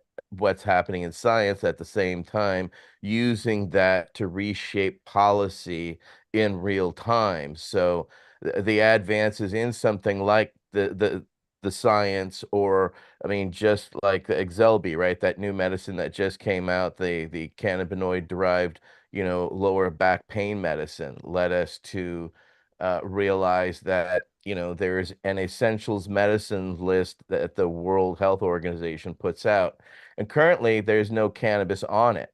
So having those types of things that are available now and worldwide, including Epidiolex and others, points us to another navigating water to affect change by getting cannabis on the essentials medicine list, so More that access, better. well, that makes all the countries that are part of it, 196 countries, that they have to then stock and have on hand. And you know what That'd be that does amazing. for, the acceptability, as well as the, reliance on, oh, there's not an opioid, and oh, it's a cannabis derived, what is that? That's badass. That's my dab towel. I Very think nice. Edgar should have dab towels like this. In fact, I think he should have a Wilson Dude, one, and like, dude, come on. I go to Costco and just buy these I know, but I don't mean for you to use. I mean for you to like, this is like merch that people would be like oh, loving to. 100%. Look at I'll fucking write that Minor shit Mount. down. Look how sick this I shit need is, dude. Yeah, shout out them. They're fucking fire. I love fucking Miners Melts. Dude, for sure, man. Stu's such a good dude. There's a But this good is one camp of my up there. favorite dab towels, dude. I'm just like, this thing is like just nice. Terry cloth. Like it's got a big carabiner on there. There we go. Like it. Like it. Like a golf towel. Yeah, it really is like a golf towel. I'm going to be golfing on July 28th in Michigan.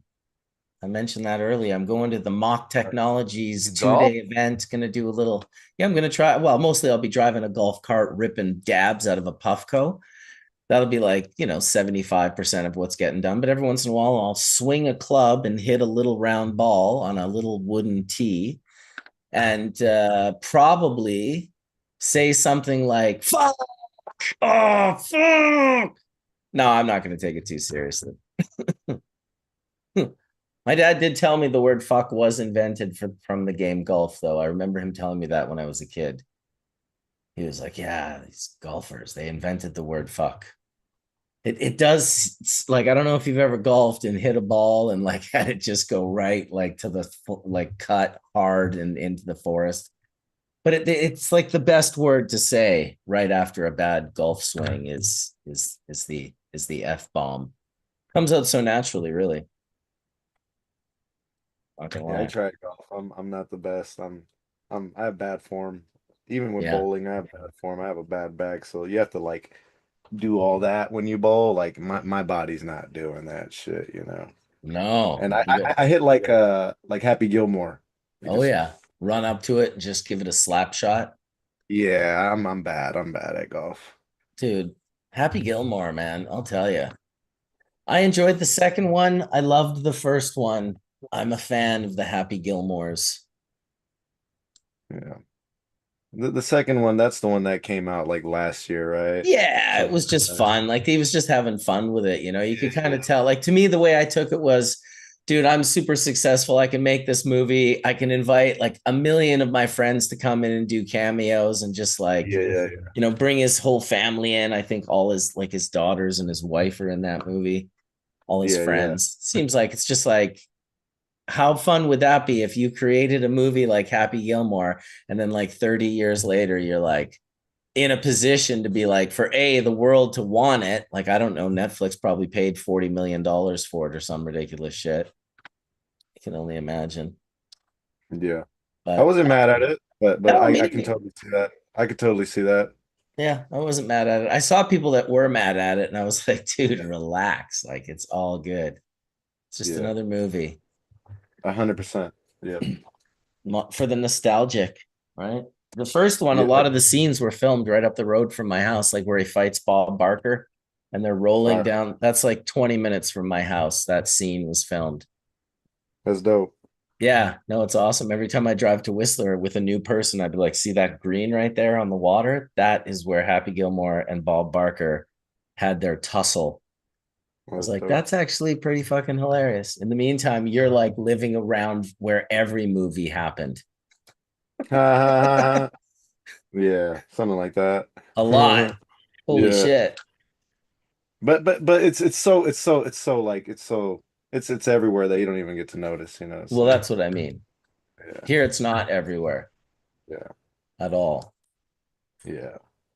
11 more minutes, maybe one more big fat dab for me. Gonna call it a day at 12 today and go and enjoy this day. No, I'm not. I'm doing tree work. I'm literally going to be cutting up trees into little small pieces and trying to get it off and away from my property. I have so many trees that I need to like deal with right now. It's our trees are like 100 to 150 feet tall. So when you like cut like one down, it's an unbelievable amount of processing just to process the tree and get it away. It's Yep. like it's like a thousand Are you pounds. saving And any for bonfire or for any for later? Or but it I looks like have a you've got lot of firewood saved up, probably enough for the entire winter next year. And so I could build another little spot that I could stack wood on. But if I do that, I'm going to leave these are like probably about this big, and I've got them in like 4 foot cuts right now. And I'll probably leave them like that and cut them as I need them, store them like that, because holy shit, dude. But we cut 6 behind my house just the other day. And so there's like 600 plus feet of like processing. rounds that Yeah. needs, yeah, not to mention all the giant cedar branches that are like 20 plus feet each and each weigh Do like you have a 50. stump splitter or something like that too? I have electric everything, chainsaw, pole saw, fucking hand saw. I went hard on the commercial electric steel tools. So and they all take the exact same battery. What I learned from living in my property, which is just over an acre, and it's in forest in the Pacific Northwest, is that I cannot buy residential tools. I need to buy commercial tools. This home like disintegrates residential tools. Like if I buy a residential tool, like a leaf blower or whatever, and use it here, it'll just be like, after like 3 months, it'll just be dead. I'll be like, what the fuck, dude? That thing was like a couple $100 or whatever. So then I got to buy the like $800 one. And then it's like, yeah, this thing is like 190-mile-an-hour leaf blower, fucking blow the bark off trees if you need to. Like yeah, it's insane. We have a big property. My wife and I care for it exclusively. Well, my son Tosh, I got to shout him out as well because he processed the whole fucking tree last night and this morning at 5 a.m. And so thank you, Let's Tosh. go. If you're watching, yeah, he's a beast. He's 6'5", big, huge muscle guy. Just like he Fucking won't, A. he doesn't want to use the chainsaw. He uses this special hinged bolt cutter to like cut tree branches, and he can get around branches that are about that big. And he's just like, Hulk smash. he's just like he's got them all on the ground, and I'm like, dude, you could do that way faster with a chainsaw. He's like, no, you can't. I'm like, dude, I promise you, I can do that faster with a chainsaw. He's like, yeah, maybe you can, but he's like, check this out, and he just starts cutting these pieces, and I'm like, Jesus fucking Christ, dude, calm down, buddy. He's like, see. I'm like, just to fucking. He loves to prove me wrong, like in the biggest, like when he proves me wrong, he's stoked. So I was like, all right, yeah, you proved me wrong. That you definitely can fucking do that like fast. But We all have that one friend. dude, he processed like 100 bags of green waste by just doing this and clipping these big branches into small, like foot-long sections, and then tossing them into the green waste bags. It's utterly insane. Here's a funny one though. I had about 50 of these green waste bags out on my boulevard to be picked up on Friday by our green waste truck. And I had two plants. A buddy of mine bought seeds from a company, Feminized Seeds. I won't say the company because I don't remember it or know it, but a lot of the plants became males, were specifically male. And two of these really big deck plants that he gave me, not really big, but like 4-footers, they were going to be my bigger plants. They just popped male flowers the other day. So I cut both of those and I dropped them into a green waste bag. And then I put the green waste bag at my front boulevard with these weed plants just sticking out and seemingly still alive because I had just cut them that morning. So I should have made a video of the face of the green waste guy that came in the morning, because I'm sure when he saw that bag, he was like, what the fuck? This guy's just throwing away weed. I want to normalize weed to that level. Yeah, me too. Just where you could throw it away at the end of your driveway to the green waste people, just bags of it. Yeah, let's normalize growing weed right next to the rose bush in the front yard. Dude, I have my weed growing right next to the rose bush in the front yard. Yeah, Funny enough. That's how we do it. That's how we do it. That is 100%. exactly how we do it. Now, of course, as any rose gardener would, and I don't know if I actually, oh yeah, here I got some. You got to share your pictures of your roses. These are really my wife's roses. She takes care of them more than I do, but they're lovely. They've got an ocean view. She gets a real nice deep texture out of them. They have a really nice fragrant, floral to them. This is like a prized, can't remember what it is, Austin Ross or some, it's got some fancy name, this particular Looks one. fancy. Deep colors, beautiful fucking roses. And then she's also got this pink one that's down in our down in the front of our driveway that's absolutely spectacular as well. This guy, I don't know what it is, but it is a winner. They're the size of like dinner plates too, these roses. Oh wow. In my jardin. Fire. Yeah, dude. I got the garden in front of the house, right? We got the whole, it doesn't, like sometimes in a picture right now, it doesn't look like much, but all the plants are different kinds of plants that we've got in there. And from Japanese maples to rhododendrons to, all sorts of cool shit. Hibiscus plants. Yeah, I got a nice hibiscus tree. Huge. Hell yeah. I got a pomegranate tree. Fuck yeah. I got a pear and a willow tree. I just put a tiger eye. What the fuck is it? Always forget the name of this tree. Oh, what is the tiger eyes tree? I'll have to look it up. Is it not hibiscus? I had that yellow hibiscus. I have a yellow hibiscus right now. Yeah, I have the regular one. Jamaica. I bought it for my tortoise because they ate the flowers supposedly, but he never cared. I put the flowers in front of him. He's just like, "Where's the tomatoes and apples you give me, bro?" I'm just like, I'll try again though. Right. Yeah. I need to find the name of this one. Yeah, I gotta crawl my ass to the garden, make sure everything's water, make sure the chickens are fed, and then I'm trying to spend as much time with the family right now. They're on summer break, so oh, that's nice. Balancing, Yeah, I could be in the garden all day. Dude, easily. I could be Yeah. just processing the trees that my buddy fell here for the next like 5 days. I have Yeah. like 10-hour, 5 day. I have 50 hours of tree processing. But what I will do is I'll just go do an hour here, an hour there. And Yeah. it's summer, so it's a good time. If it was fall, the trees would just be getting rained on like crazy. And we Gnarly. did some cutting the other day back there in the rain. It's not fun. The rain is penetrating here. It got us so fucking soaked, even in our rain gear, that it was like, I'm done doing this right now. But yeah, It the don't rain tree over here. cutting the trees, the plants are so happy that I'm opened up my whole area to allow sun. You guys have no rain. We're in the Pacific Northwest. Yeah. We have rain. Water world. So Yeah. there. Yeah. We got the ocean.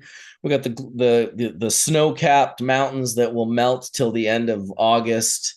And then we'll get some rain as well. So that way It rains for a week here, and I'm just like, stop it. And it's not even heavy rain. Like I'm like, it's so depressing the 1 week that it rains here. Because I have Yeah. dogs and shit, and I'm just like putting up all these makeshift barriers. Now I got them all dog houses. I don't have to do that shit Listen, again. the only good thing about rain is when you're high enough up of the mountain and it turns to snow, and you enjoy playing on snow, whether with skis or snowmobiles or snowboards or whatever it is. All of the above for me. I just fucking love playing on snow. So that's how I don't get depressed all winter long when it's raining. When I see it raining and it's like, I'm like, holy fuck, it's downpouring.